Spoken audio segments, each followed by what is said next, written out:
السلام عليكم ورحمة الله وبركاته. إن الحمد لله نحمده ونستعينه ونستغفره ونعوذ بالله من شرور أنفسنا ومن سيئات أعمالنا. من يهده الله فلا مضل له ومن يضلل فلا هادي له. وأشهد أن لا إله إلا الله وحده لا شريك له وأشهد أن محمدا عبده ورسوله. يا أيها الذين آمنوا اتقوا الله حق تقاته ولا تموتن إلا وأنتم مسلمون.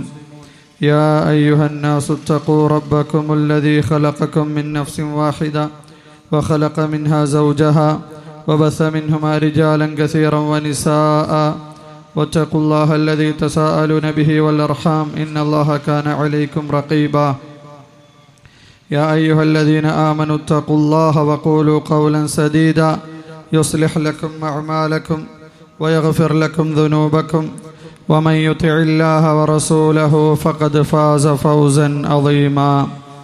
أما بعد فإن أصدق الحديث كتاب الله وخير الهدي هدي محمد صلى الله عليه وعلى آله وسلم وشر الأمور محدثاتها وكل محدثة بدعة وكل بدعة ضلالة وكل ضلالة في النار. പ്രിയമുള്ള സുഹൃത്തുക്കളെ, നാട്ടുകാരെ, ചരിത്രത്തിൽ നിന്ന് നാം പാഠം ഉൾക്കൊള്ളേണ്ടതുണ്ട്. നമ്മുടെ പ്രിയപ്പെട്ട ഉസ്താദ് അബൂ ഫർഹ ഷാഹിദ് ഹഫളഹുല്ലാഹു തആല വസാദഹു ഇൽമ വഫദ്ലൻ, അദ്ദേഹം ഇസ്ലാമിൻ്റെ ചരിത്രത്തിനെക്കുറിച്ച് ചെറിയൊരു സൂചന നമുക്ക് നൽകുകയുണ്ടായി. ഇസ്ലാമിൻ്റെ ചരിത്രം എപ്പോഴും തൗഹീദിൻ്റെ ചരിത്രമായിരുന്നു. ഇസ്ലാമിൻ്റെ ചരിത്രം അത് വിജയത്തിൻ്റെ ചരിത്രമായത് അത് തൗഹീദ് വഹിച്ചപ്പോഴാണ്, സുന്നത്തിനെ ജനങ്ങൾ നെഞ്ചേറ്റിയപ്പോഴാണ്. എന്നാൽ ഇസ്ലാമിന് പ്രതാപം നഷ്ടപ്പെട്ട ഇക്കാലഘട്ടത്തിൽ ഇസ്ലാമിൻ്റെ അഹലുകാർക്ക് ഇസ്ലാമിൻ്റെ പ്രതാപം ഒരിക്കലും നഷ്ടപ്പെടുകയില്ല. അത് ഖിയാമത്ത് നാൾ വരെ ഉയർന്നു തന്നെ നിൽക്കും. എന്നാൽ മുസ്ലിമീങ്ങൾക്കിന്ന് മൂല്യച്യുതി സംഭവിച്ചു, അവരുടെ മൂല്യത്തിന് ഇടിവ് സംഭവിച്ചു. കാരണം അവർ റസൂലുള്ളാഹി സ്വല്ലല്ലാഹു അലൈഹി വസല്ലമയുടെ സുന്നത്തിനെ ഉപേക്ഷിച്ചു. ഏതൊരു കാര്യത്തിനു വേണ്ടിയാണോ അവർ പടയ്ക്കപ്പെട്ടത്, സൃഷ്ടിക്കപ്പെട്ടത്, ഏതൊരു കാര്യത്തിനു വേണ്ടിയാണോ അല്ലാഹു സുബ്ഹാനഹു വ തആല ദൂതരെ അയച്ചത്, നിയോഗിച്ചത്, അക്കാര്യത്തിൽ നിന്ന് അവർ തെറ്റിപ്പോയി. ഖബറുകൾക്ക് മുന്നിൽ അവരുടെ നെറ്റികൾ അവർ താഴ്ത്തി. അപ്പോൾ ഇസ്ലാമിന് ഇല്ലെങ്കിൽ മുസ്ലിമീങ്ങൾക്ക് അവരുടെ പ്രതാപത്തിന് നഷ്ടം സംഭവിച്ചു. അവർ ചവറുകളായി തീർന്നു. സഹോദരങ്ങൾ, ചരിത്രത്തിൽ നിന്ന് നാം പാഠം ഉൾക്കൊള്ളേണ്ടതുണ്ട്. നമ്മുടെ നാട്ടിൽ വിവിധ കക്ഷികളുണ്ട്, സംഘടനകളുണ്ട്. അവരെല്ലാം നാമാണ് സുന്നികളെന്നും സലഫികളെന്നും വാദിച്ചു കൊണ്ടിരിക്കുന്നു. എന്നാൽ കൃത്യമായി തെളിവുകൾ കൊണ്ട് ഇക്കൂട്ടർ, ഈ വാദിക്കുന്ന കൂട്ടർക്ക് സുന്നത്തിനോടോ സലഫിയത്തിനോടോ ബന്ധമുണ്ടോ എന്ന് പരിശോധിക്കലാണ് ഈ ഒരു സംസാരത്തിൻ്റെ ഉദ്ദേശം. സഹോദരങ്ങളെ, കേരളത്തിൽ തൗഹീദിൻ്റെ പ്രബോധനം തുടങ്ങിയിട്ട് ഏകദേശം 100 വർഷത്തോളമായി എന്ന് നമുക്കറിയാം. തൗഹീദിൻ്റെ പ്രബോധനവുമായി കേരളത്തിലേക്ക് വന്നത് തുടക്കകാലത്ത് വക്കം മൗലവിയെപ്പോലുള്ള പണ്ഡിതന്മാരാണ്. അവർക്ക് അതിന് പ്രചോദനമായത് മിസ്റിലെ മുഹമ്മദ് അബ്ദയുടെയും ജമാലുദ്ദീൻ അൽ അഫ്ഗാനി എന്ന് പറയുന്ന ഈ 2 വ്യക്തികളുടെ ശിഷ്യരായ മുഹമ്മദ് റഷീദ് റിദ ആണ് എന്ന് നമുക്കേവർക്കും അറിയാവുന്നതാണ്. സഹോദരങ്ങളെ, ഈ 100 വർഷത്തിനപ്പുറം നിന്ന് നമ്മൾ പിന്നിലോട്ട് നോക്കുമ്പോൾ ചില ആളുകൾ ചോദിക്കാറുണ്ട്, എന്തിനു വേണ്ടിയാണ് നിങ്ങൾ മുജാഹിദുകളെ വിമർശിക്കുന്നത്? എന്തിനു വേണ്ടിയാണ് ഈ സംഘടനകളെ നിങ്ങൾ വിമർശിക്കുന്നത്? അവർ തൗഹീദിൻ്റെ പ്രബോധനം വഹിക്കുന്നവരല്ലേ? അതിനുവേണ്ടി സംസാരിക്കുന്നവരല്ലേ?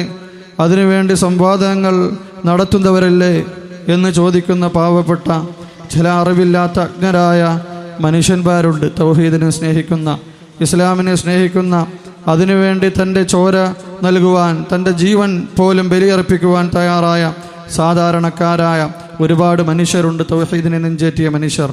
അവരോട് പറയാനുള്ളത് നമ്മൾ ചരിത്രത്തിൽ നിന്ന് പാഠം പഠിക്കണമെന്നാണ്. ഈ 100 വർഷം കഴിഞ്ഞ് ഇപ്പോൾ മുജാഹിദിലെ ആളുകൾ ഇവിടെ ഉണ്ടാകും. അവരോട് ഞാൻ ആത്മാർത്ഥമായി ചോദിക്കുന്നത്, ഈ 100 വർഷത്തിനപ്പുറം നമ്മൾ പിന്നിലോട്ട് നോക്കുമ്പോൾ എന്താണ് മുജാഹിദിൻ്റെ ദഅവത്ത് ഇവിടെ ബാക്കി വെച്ചത്? നെഞ്ചിൽ കൈവച്ച് നമ്മൾ ആലോചിച്ച് നോക്കൂ.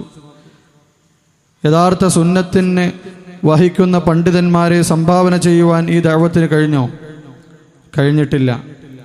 തൗഹീദ് പ്രബോധനം അവർ നടത്തി എന്നുള്ളത് ശരി തന്നെ. എന്നാൽ യഥാർത്ഥ സുന്നത്തിനെ വഹിക്കുന്ന പണ്ഡിതന്മാരെ കേരളത്തിന് സംഭാവന ചെയ്യുവാൻ, വിദ്യാർത്ഥികളെ കേരളത്തിന് സംഭാവന ചെയ്യുവാൻ ഈ ദഅവത്തിന് സാധിച്ചിട്ടില്ല. ആ ഒരു കുറവ്, ആ ഒരു കേട് നാം നികത്തേണ്ടതുണ്ട്. ഇനിയും നമ്മൾ ഇതുപോലെ മുന്നോട്ട് പോയാൽ, ഇനിയും പോയ വഴിയെ തന്നെ ചരിക്കുവാനാണ്, ആ ഓർമ്മകൾ അയവിറക്കിക്കൊണ്ട് അതിലേക്കൂടെ തന്നെ നടക്കാനാണ് നമ്മുടെ തീരുമാനമെങ്കിൽ ഇനിയും ഈ സമൂഹം ഖുറാഫാത്തിൽ അകപ്പെടും. ഇനിയും ഈ വലിയ വലിയ പള്ളികൾ നോക്കൂ, അതിൻ്റെ മുന്നിൽ ജാറങ്ങളുണ്ട്. ആ ജാറങ്ങളുടെ മുന്നിൽ പാവപ്പെട്ട അറിവില്ലാത്ത അജ്ഞരായ മനുഷ്യരെ തലയെക്കെട്ടുള്ള മുസ്ലിയാക്കൾ അവിടെ ക്ഷണിച്ചുകൊണ്ട് അവിടെ പ്രാർത്ഥിക്കുവാൻ വേണ്ടി പ്രേരിപ്പിക്കുകയും ഇളക്കിവിടുകയും ചെയ്യുകയാണ്. അവരെ അതിലേക്ക് ക്ഷണിക്കുകയാണ്. റസൂലുള്ളാഹി സ്വല്ലല്ലാഹു അലൈഹി വസല്ലം ഏതൊരു വിഗ്രഹാരാധനയിൽ നിന്നാണോ സമൂഹത്തിനെ അകറ്റിയത്, റസൂലുള്ളാഹി സ്വല്ലല്ലാഹു അലൈഹി വസല്ലം ഏതൊരു മൂല്യച്യുതിയിൽ നിന്നുകൊണ്ടാണോ മനുഷ്യരെ, ഏതൊരു ബാത്തിലിൽ നിന്നാണോ, ജാഹിലിയത്തിൽ നിന്നാണോ അക്കാലഘട്ടത്തിലെ മനുഷ്യരെ കൈപിടിച്ചുയർത്തിയത്, ഏതൊരു അന്ധകാരത്തിൽ നിന്നാണോ പ്രകാശത്തിലേക്ക് നയിച്ചത്, അതിലേക്ക് തിരിച്ചു നയിക്കുന്ന ആളുകൾ ഈ സമൂഹത്തിൽ നേതാക്കളായി, പണ്ഡിതരായി വിലസുകയാണ്. എന്നാൽ മുജാഹിദ് സംഘടന എടുത്ത് നോക്കിക്കഴിഞ്ഞാൽ, നമുക്ക് പണ്ഡിതന്മാരെ പരിശോധിച്ചു കഴിഞ്ഞാൽ അതിൽ യാതൊന്നും, പണ്ഡിതന്മാരുടെ ലിസ്റ്റ് നോക്കിക്കഴിഞ്ഞാൽ വളരെ ചുരുക്കം ചില ആളുകൾ മാത്രമാണ് ഇൽമിൻ്റെ വിഷയത്തിൽ മുന്നിലോട്ട് നടന്നതായി നമുക്ക് കാണാൻ സാധിക്കുന്നത്.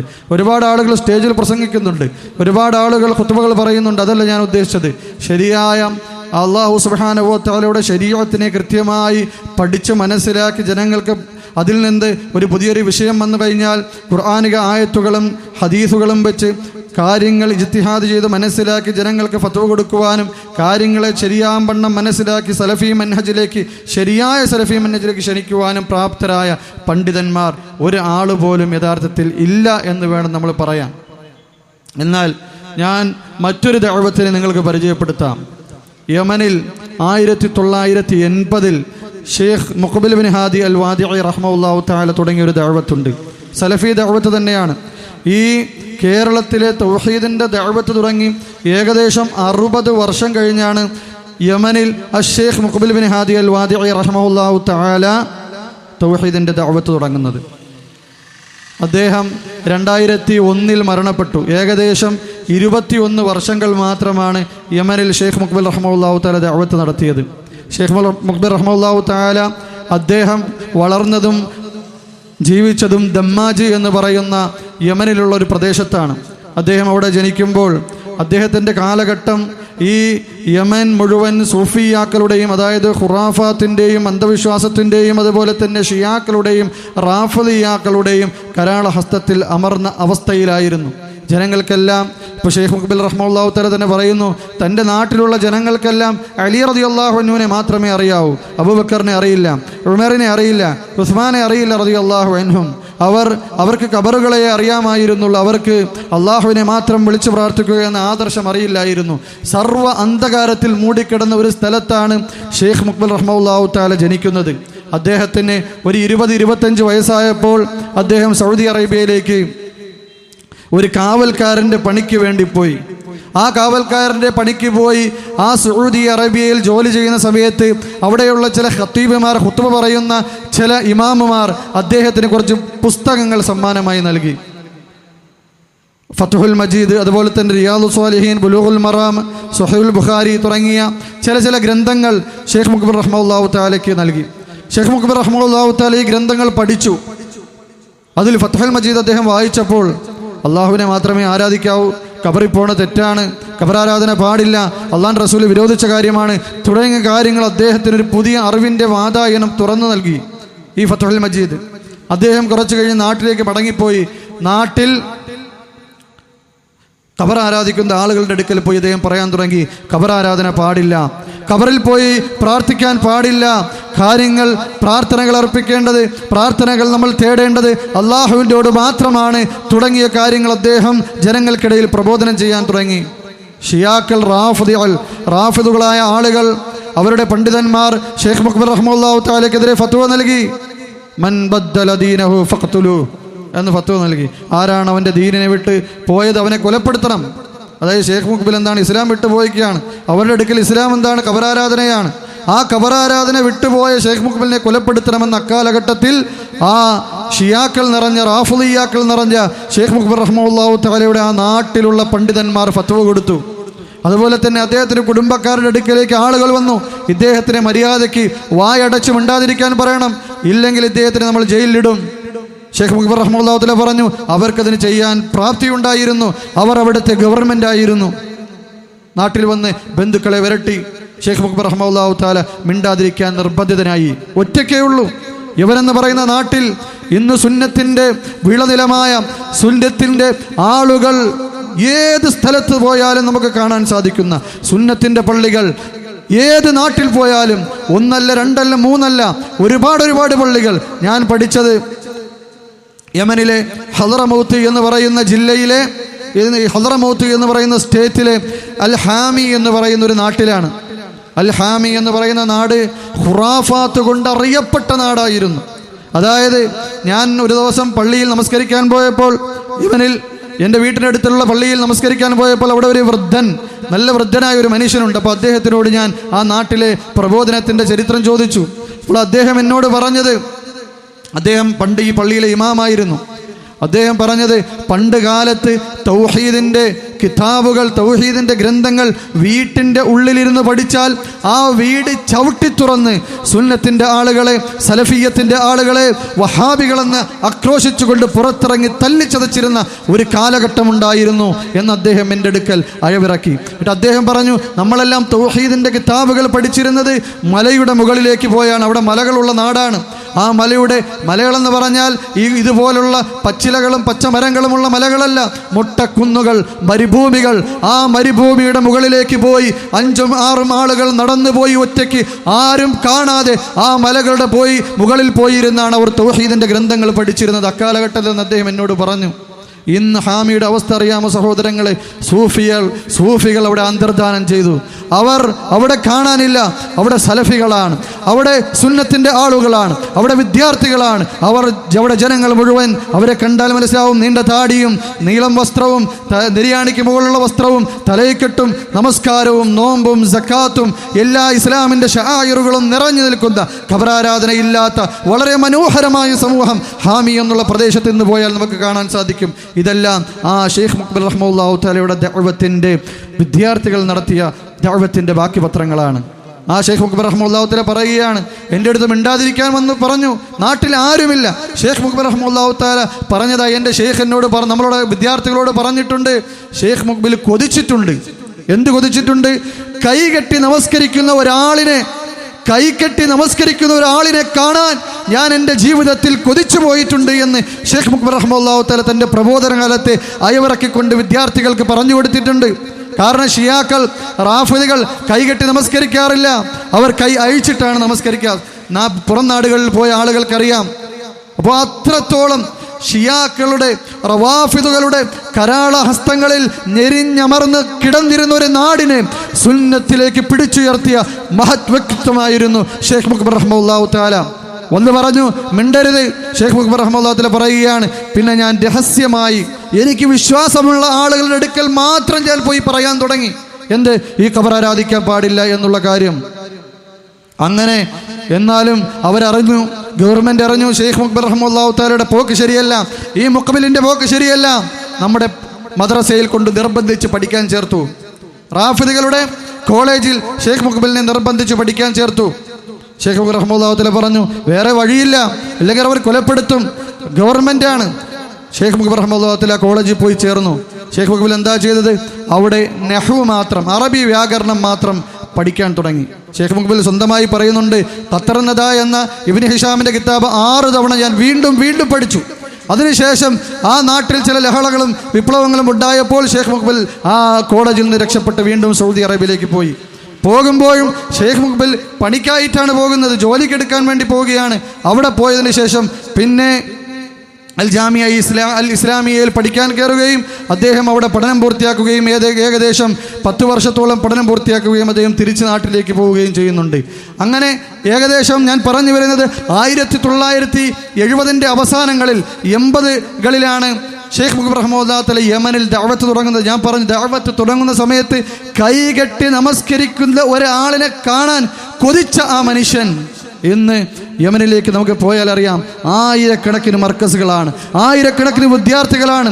യമനിലെ പോയി ഒരു അഹ്ലുസുന്നത്ത് വൽ ജമാഅത്തിന്റെ സലഫിയായി കൊണ്ട് ഒരു പണ്ഡിതന് പ്രസംഗിക്കാൻ, ഇല്ലെങ്കിൽ ഇതുപോലൊരു മുഹാദറ നടത്തിയാൽ ആയിരക്കണക്കിന് ആളുകൾ, 4000, 5000, 6000 ആളുകൾ വരെ അവർ അവിടെ മുഹാദറ കേൾക്കാൻ വേണ്ടി, ആ പ്രഭാഷണം കേൾക്കാൻ വേണ്ടി, ദീനി വിജ്ഞാന സദസ്സിൽ അറ്റൻഡ് ചെയ്യാൻ വേണ്ടി വരുന്ന ഒരു സമൂഹമായി ആ യമൻ മാറി വെറും 20 വർഷം കൊണ്ട്. എന്നാൽ ഇന്ന് കേരളത്തിൽ 100 വർഷമായി മുജാഹിദ് ദഅവത്ത് നടത്തുന്നു. എന്താ വ്യത്യാസം? ജാമിയ അൽ ഇസ്ലാമിയിൽ പഠിക്കാൻ പോയ ആളുകൾ കേരളത്തിൽ ഉണ്ടായിരുന്നില്ലേ? ഷെയ്ഖ് മുഖ്ബിൽ ഒരാളാണെങ്കിൽ 100 കണക്കിന് ആളുകൾ കേരളത്തിൽ നിന്ന് ജാമിയ ഇസ്ലാമിൽ പഠിക്കാൻ പോയില്ലേ?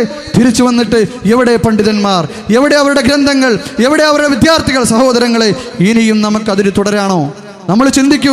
നമ്മൾ മുജാഹിദിനെതിരെ സംസാരിക്കുമ്പോൾ പല ആളുകളും ഇത് വേണ്ട എന്നവർക്ക് തോന്നിപ്പോകുന്നു. എന്നാൽ അല്ല സഹോദരങ്ങളെ, നമ്മൾ വീണ്ടും വിചാരം നിർത്തേണ്ടതുണ്ട്. ചരിത്രത്തിൽ നിന്ന് നമ്മൾ പാഠം ഉൾക്കൊള്ളേണ്ടതുണ്ട്. ഇനിയും ഇത് പറ്റൂല. കേരളത്തിൽ ഇൽമിന്റെ മജ്ലിസുകൾ ഉണ്ടാവണം, കേരളത്തിൽ വിദ്യാർത്ഥികൾ ഉണ്ടാവണം. അള്ളാഹുവിൻ്റെ ദീന്, അള്ളാഹുവിന് വേണ്ടി പഠിക്കുന്ന, അള്ളാഹു സുബ്ഹാനഹു വ തആലയുടെ മാർഗത്തിൽ മാത്രം അള്ളാഹുവിൻ്റെ വജ്ഹ് ഉദ്ദേശിച്ച് പഠിക്കുന്ന വിദ്യാർത്ഥികൾ കേരളത്തിൽ ഉണ്ടായി വരണം. സർട്ടിഫിക്കറ്റുകൾക്ക് വേണ്ടിയല്ല. അതുപോലെ തന്നെ ഏതെങ്കിലും ഡിഗ്രി സർട്ടിഫിക്കറ്റ് നേടി അറബി വിദ്യ, ഇല്ലെങ്കിൽ ഏതെങ്കിലും കോളേജുകളിൽ അറബി സാറായിട്ട് പഠിപ്പിക്കാൻ വേണ്ടി ഗവൺമെൻറ് ഉദ്യോഗം തേടിപ്പോകാൻ വേണ്ടിയല്ല, മറിച്ച് ആലിമീകളാവാൻ വേണ്ടി, ഉലമാക്കളാവാൻ വേണ്ടി, മശായിഖ്മാരാകാൻ വേണ്ടി, ഈ ദഅവത്തിന്റെ കൊടി ആകാശത്ത് ഉയർത്തിപ്പിടിക്കുന്ന വ്യക്തിത്വങ്ങളായി മാറാൻ വേണ്ടി, പണ്ഡിതന്മാരാവാൻ വേണ്ടി ഈ നാട്ടിൽ വിദ്യാർത്ഥികൾ ഉണ്ടായി വരണം, ഇൽമിന്റെ മജ്ലിസുകൾ ഉണ്ടാവണം. ഞാൻ വളരെ അത്ഭുതപ്പെട്ടു പോയി. ഉമർ മൗലവി റഹ്മത്തുള്ളാഹി തആല അദ്ദേഹത്തിന്റെ ഓർമ്മകളുടെ തീരത്ത് എന്ന കിതാബ് ഞാൻ ഇവിടെ കൊണ്ടുവന്നിട്ടുണ്ട്. അതിൽ അദ്ദേഹം പറയുന്ന ഒരു കാര്യം കേട്ട് എൻ്റെ മനസ്സ് വിഷമിച്ചു പോയി. എങ്ങനെയാണ് ഇദ്ദേഹത്തിന് ഇത് പറയാൻ തോന്നിയത്? ഞാൻ കരുതിയതല്ല, അതാണ് സത്യമെന്ന് ഞാൻ വിചാരിക്കുന്നു. അതാണ് എൻ്റെ ബോധം. അതായത് ഒരു പക്ഷേ അന്നത്തെ മുജാഹിദ് പ്രബോധനത്തിൽ നിന്ന് അദ്ദേഹത്തിന് തഅസീറുണ്ടായതായിരിക്കാം, അദ്ദേഹത്തിന് അത് സ്വാധീനിച്ചതായിരിക്കാം.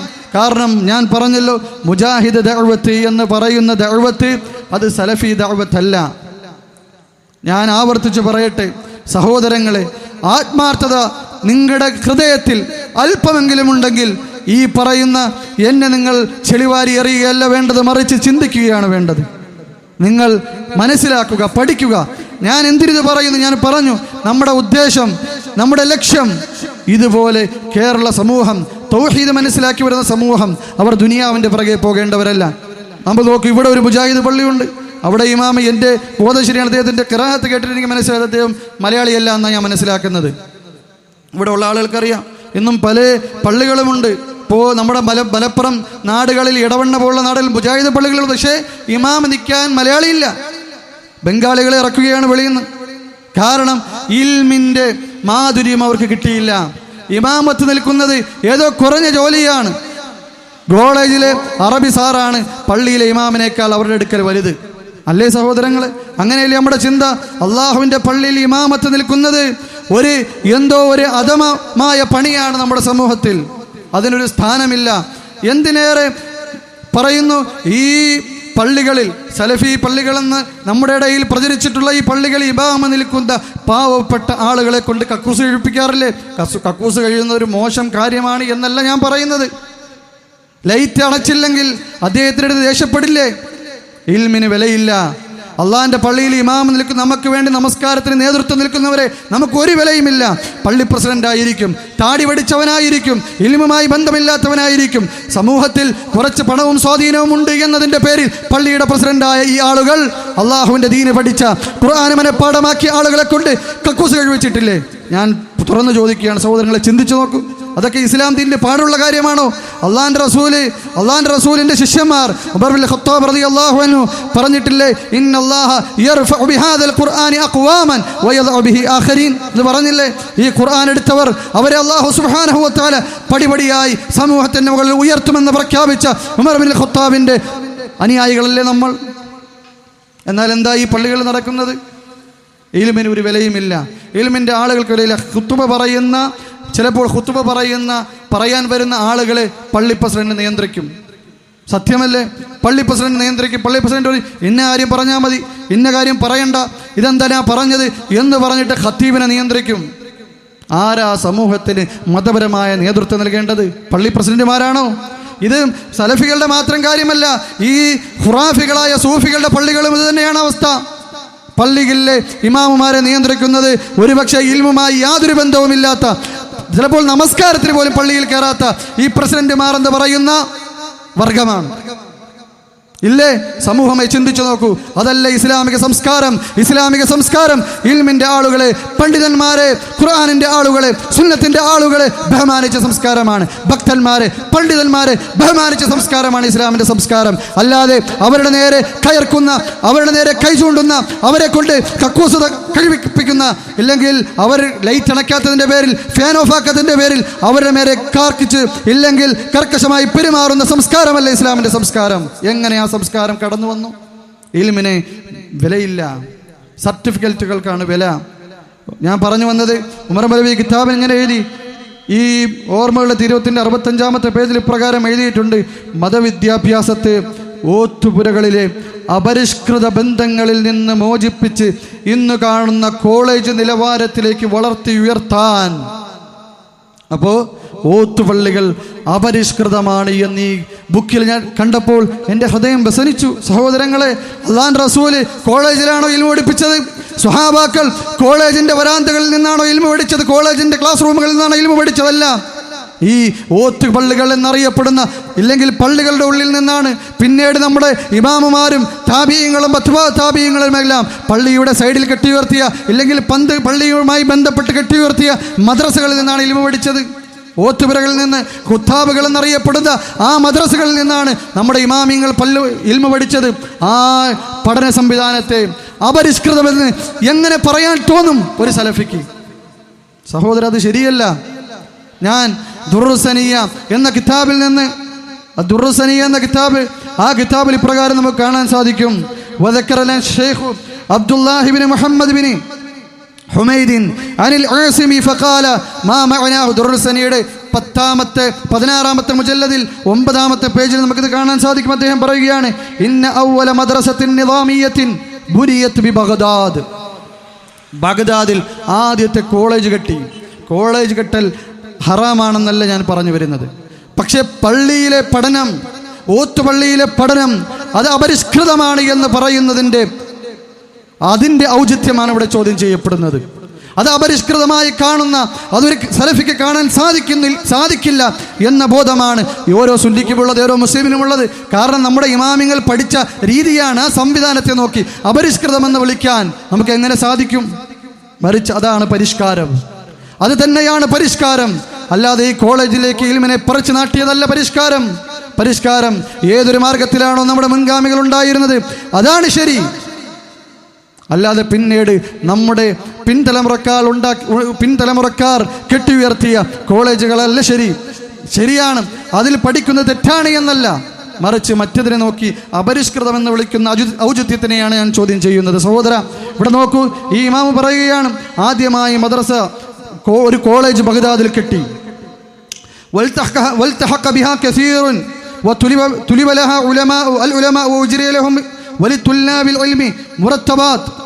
അവിടെ കോളേജിൽ പഠിപ്പിക്കുന്ന അധ്യാപകർക്ക് ശമ്പളം നിശ്ചയിച്ചു. കുട്ടികൾ പഠിക്കാൻ വരുന്ന കുട്ടികൾക്ക് സ്റ്റൈപ്പൻഡ് കൊടുത്തു. ആദ്യമായി ബഗ്ദാദിൽ ഇങ്ങനെയൊക്കെ ചെയ്തു. എന്നിട്ടോ ധാരാളം ആളുകൾ ആ കോളേജിൽ ചേർന്നു. ബുഖാറയിലുള്ള പണ്ഡിതന്മാർ ഇതറിഞ്ഞപ്പോൾ, കോളേജ് കെട്ടി എന്നറിഞ്ഞപ്പോൾ, ഇൽമിനെ പള്ളികളിൽ നിന്ന് പുറത്തെടുത്ത് കിതാബുകളിൽ നിന്നും മദ്രസകളിൽ നിന്നും ഈ അപരിഷ്കൃതമെന്ന ഈ കിതാബിൽ ഈ ബുക്കിൽ പറഞ്ഞ ആ സംവിധാനത്തിൽ നിന്ന് പുറത്തെടുത്തുകൊണ്ട് കോളേജിലേക്ക് കൊണ്ടുപോയപ്പോൾ ബുഖാറയിലെ പണ്ഡിതന്മാർ എന്താ ചെയ്തതെന്നറിയുമോ സഹോദര? ദുർസനി നോക്കൂ, അവിടെ കാണാം ബഖൗ, അവർ കരഞ്ഞു എന്നാണ്. ഇനിയും ഒരുപാടുണ്ട്, ഞാൻ വായിക്കുന്നില്ല. പണ്ഡിതന്മാർ കരഞ്ഞുപോയി ഇൽമിനെ പള്ളിയിൽ നിന്ന് പുറത്തിറക്കിയപ്പോൾ. അത് സർട്ടിഫിക്കറ്റിന് വേണ്ടിയായി പഠിപ്പിക്കപ്പെട്ടപ്പോൾ, ഷഹാദത്തിന് വേണ്ടി പഠിപ്പിക്കപ്പെട്ടപ്പോൾ അഹ്ലുസുന്നത്തിൽ വൽ ജമാഅത്തിന്റെ പണ്ഡിതന്മാർ കരഞ്ഞുവെന്നാണ്. ആ ഒരു സംവിധാനത്തെ നോക്കി അപരിഷ്കൃതം എന്നെങ്ങനെ നമുക്ക് വിളിക്കാൻ സാധിക്കും? സഹോദര, തീർന്നിട്ടില്ല. ഇതുപോലെ തന്നെ മുജാഹിദ് പ്രസ്ഥാനത്തിനെ കുറിച്ച് ഇദ്ദേഹം പറയുന്നുണ്ട്. 1998 നമ്മളെത്തി. ലോകം എത്രയോ മാറി. സ്ത്രീകൾ പഠിച്ചു, ഉന്നത ബിരുദങ്ങൾ കരസ്ഥമാക്കി. അപ്പോൾ മുജാഹിദ് ദഅവത്തിന്റെ 100 വർഷം, 1998 ഏകദേശം 70-80 വർഷത്തെ ചരിത്രം അദ്ദേഹം പറയുകയാണ്. ഉമർ മൗലവി, അല്ലാഹു സുബ്ഹാനഹു അദ്ദേഹത്തിന് പുറത്തുവെടുക്കട്ടെ. അദ്ദേഹത്തിന് ഒരു പക്ഷേ ഇത് വ്യക്തമായിരുന്നെങ്കിൽ അദ്ദേഹം അതിൽ നിന്ന് മടങ്ങുമായിരുന്നു എന്ന് നമ്മൾ നല്ല വിചാരം വെച്ച് പുലർത്തുകയാണ്. അദ്ദേഹത്തിനെ കുറിച്ച് മരണപ്പെട്ട വ്യക്തിയാണ്. നമ്മൾ അദ്ദേഹത്തിനെ കുറിച്ച് നല്ല വിചാരം വെച്ച് പുലർത്തുന്നത് ഇതൊരു പക്ഷേ അറിഞ്ഞിരുന്നെങ്കിൽ, അദ്ദേഹത്തിന് തെളിവുകളോട് വ്യക്തമാക്കപ്പെട്ടു കൊടുത്തിരുന്നെങ്കിൽ അദ്ദേഹം മടങ്ങുമായിരുന്നു എന്ന് നല്ല വിചാരം ഈ ഉള്ളവൻ വെച്ച് പുലർത്തുകയാണ്. അദ്ദേഹം പറയുകയാണ്, അധ്യാപികമാരും പ്രൊഫസർമാരും ഡോക്ടർമാരും വക്കീലന്മാരും എഞ്ചിനീയർമാരും അടങ്ങിയ ഉന്നത ബിരുദധാരണികളുണ്ടായി. മതരംഗത്തും അഫ്ദലുൽ ഉലമ പഠിച്ച ധാരാളം പണ്ഡിതകൾ രംഗത്ത് വന്നു. പ്രസംഗകരും സാമൂഹിക പ്രവർത്തകരും സമുദായത്തിൽ വളർന്നു. എന്തിനേറെ തങ്ങൾമാരും മുസ്ലിയാക്കളും അടങ്ങുന്ന മഹാഭൂരിപക്ഷം സുന്നികൾ. യഥാർത്ഥത്തിൽ സുന്നികൾ എന്നിവരെ വിളിക്കാൻ പാടില്ല. ഏറ്റവും വലിയ ദുൽമാണ്. ഞാൻ പറയട്ടെ, മുജാഹിദ് പ്രസ്ഥാനം കേരളത്തിന് കൊടുത്ത ഏറ്റവും വലിയ ആഘാതമാണ് ഈ സൂഫികളെ, ഖബറാരാധകരെ സുന്നികൾ എന്ന് വിളിച്ചത്. അവരുടെ ആ പേര് അവർക്ക് വകവെച്ചു കൊടുക്കാൻ പാടില്ല, ഒരിക്കലും പാടില്ല. അവർ സുന്നികളല്ല, അവർ ഖുറാഫികളാണ്, അവർ സൂഫികളാണ്, അവർ ഖബറാരാധകരാണ്, അവർ ഷിയാക്കളുടെ ആദർശം പേരുന്നവരാണ്. ഒരിക്കലും സുന്നികൾ എന്ന പേര് അവർക്ക് വകവെച്ചു കൊടുക്കാൻ പാടില്ല. മുജാഹിദ് പ്രസ്ഥാനം കേരളത്തിന് കൊടുത്ത ഏറ്റവും വലിയ ആഘാതങ്ങളിൽപ്പെട്ടൊരു ആഘാതമാണ് ഈ കേടായവരെ, ഈ ഫാസിദീങ്ങളെ, ഈ ബാത്തിലിൻ്റെ ആളുകളെ സുന്നികൾ എന്നുള്ള പേര് അവർക്ക് വകവെച്ചു കൊടുത്തിട്ട് മുജാഹിദ് എന്നുള്ള പേര് സ്വീകരിച്ചത്. യഥാർത്ഥത്തിൽ സുന്നികൾ അള്ളാഹുവിൻ്റെ റസൂലിൻ്റെ സുന്നത്തിനെ പിടിക്കുന്നവരാണ്. ആ സുന്നത്തിൽ ഖബറാരാധനയില്ല, ആ സുന്നത്തിൽ മൗലിദാഘോഷമില്ല, ആ സുന്നത്തിൽ മങ്കൂസ് മൗലിദ് പാരായണമില്ല, ആ സുന്നത്തിൽ ഖബർ സിയാറത്തിൻ്റെ പേരിൽ ഖബറിൻ്റെ അടുക്കൽ പോയി ഇന്ന് ഖബറിൽ സുജൂദ് ചെയ്യലില്ല. ഉത്സവങ്ങൾ, അതുപോലെ തന്നെ ആനയെ അമ്പാരിയെ എഴുന്നള്ളിച്ചുകൊണ്ട് പടക്കങ്ങൾ പൊട്ടിച്ച് മ്യൂസിക്കുകളും മറ്റും ഉയർത്തി സമൂഹത്തിൽ അരക്ഷിതാവസ്ഥ സൃഷ്ടിക്കുന്ന രീതി ആ സുന്നത്തിലില്ല. ഇവർ സുന്നികളല്ല സഹോദരങ്ങളെ. മുജാഹിദിന്റെ ആളുകളോട് നസീഹത്തോടുകൂടി ഞാൻ പറയുന്നത്, തമാശയ്ക്ക് പോലും ഇവരെ സുന്നികളെന്ന് വിളിക്കാൻ പാടില്ല. അല്പമെങ്കിലും തൗഹീദിനോട്, അല്പമെങ്കിലും സുന്നത്തിനോട് നിങ്ങൾക്ക് ആത്മാർത്ഥതയുണ്ടെങ്കിൽ ഇവരെ സുന്നികളെന്ന് ഒരു സ്റ്റേജിലും വിളിക്കാൻ പാടില്ല. മുജാഹിദ് പ്രവർത്തകരുണ്ടെങ്കിൽ നിങ്ങളുടെ ഉസ്താദുമാരോട്, നിങ്ങളുടെ പ്രബോധകരോട് നിങ്ങൾ നസീഹത്ത് കൊടുക്കണമത്. അവർ വിളിക്കുന്നത് കണ്ടാൽ അവർ സുന്നികളും മുജാഹിദുകളും, സുന്നി മുജാഹിദ് സംവാദം അങ്ങനെ പാടില്ല തന്നെ. ഒരിക്കലും അവർ സുന്നികളല്ല, സുന്നികളായിട്ടില്ല, ആവുകയുമില്ല. അവർ ഈ ഖബറാരാധന ഉപേക്ഷിക്കാതെ, അവർ ഈ അശ്അരിയത്ത് ഉപേക്ഷിക്കാതെ, പണ്ഡിതന്മാർ കുഫാറുകളാണെന്ന് പോലും കിതാബിൽ എഴുതി വെച്ച അശ്അരിയത്താണ് അവരുടെ അടുക്കലുള്ളത്. ആ അശ്അരിയത്ത് ഉപേക്ഷിക്കാതെ, മൗലിദാഘോഷം ഉപേക്ഷിക്കാതെ, മറ്റ് ബിദ്അത്തുകൾ അവർ ഉപേക്ഷിക്കാതെ ഒരിക്കലും അവർ സുന്നികളാവുകയില്ല. അങ്ങനെ വിളിക്കാൻ തമാശയ്ക്ക് പോലും പാടില്ല. എന്തായാലും ഉമർ മൗലവി പറയുകയാണ്, അങ്ങനെ മഹാഭൂരിപക്ഷം സുന്നികൾ അണിനിരന്ന മുസ്ലിം ലീഗിൻ്റെ രാഷ്ട്രീയ പ്രവർത്തനത്തിൽ സ്ത്രീകൾ സജീവമായി വന്നു.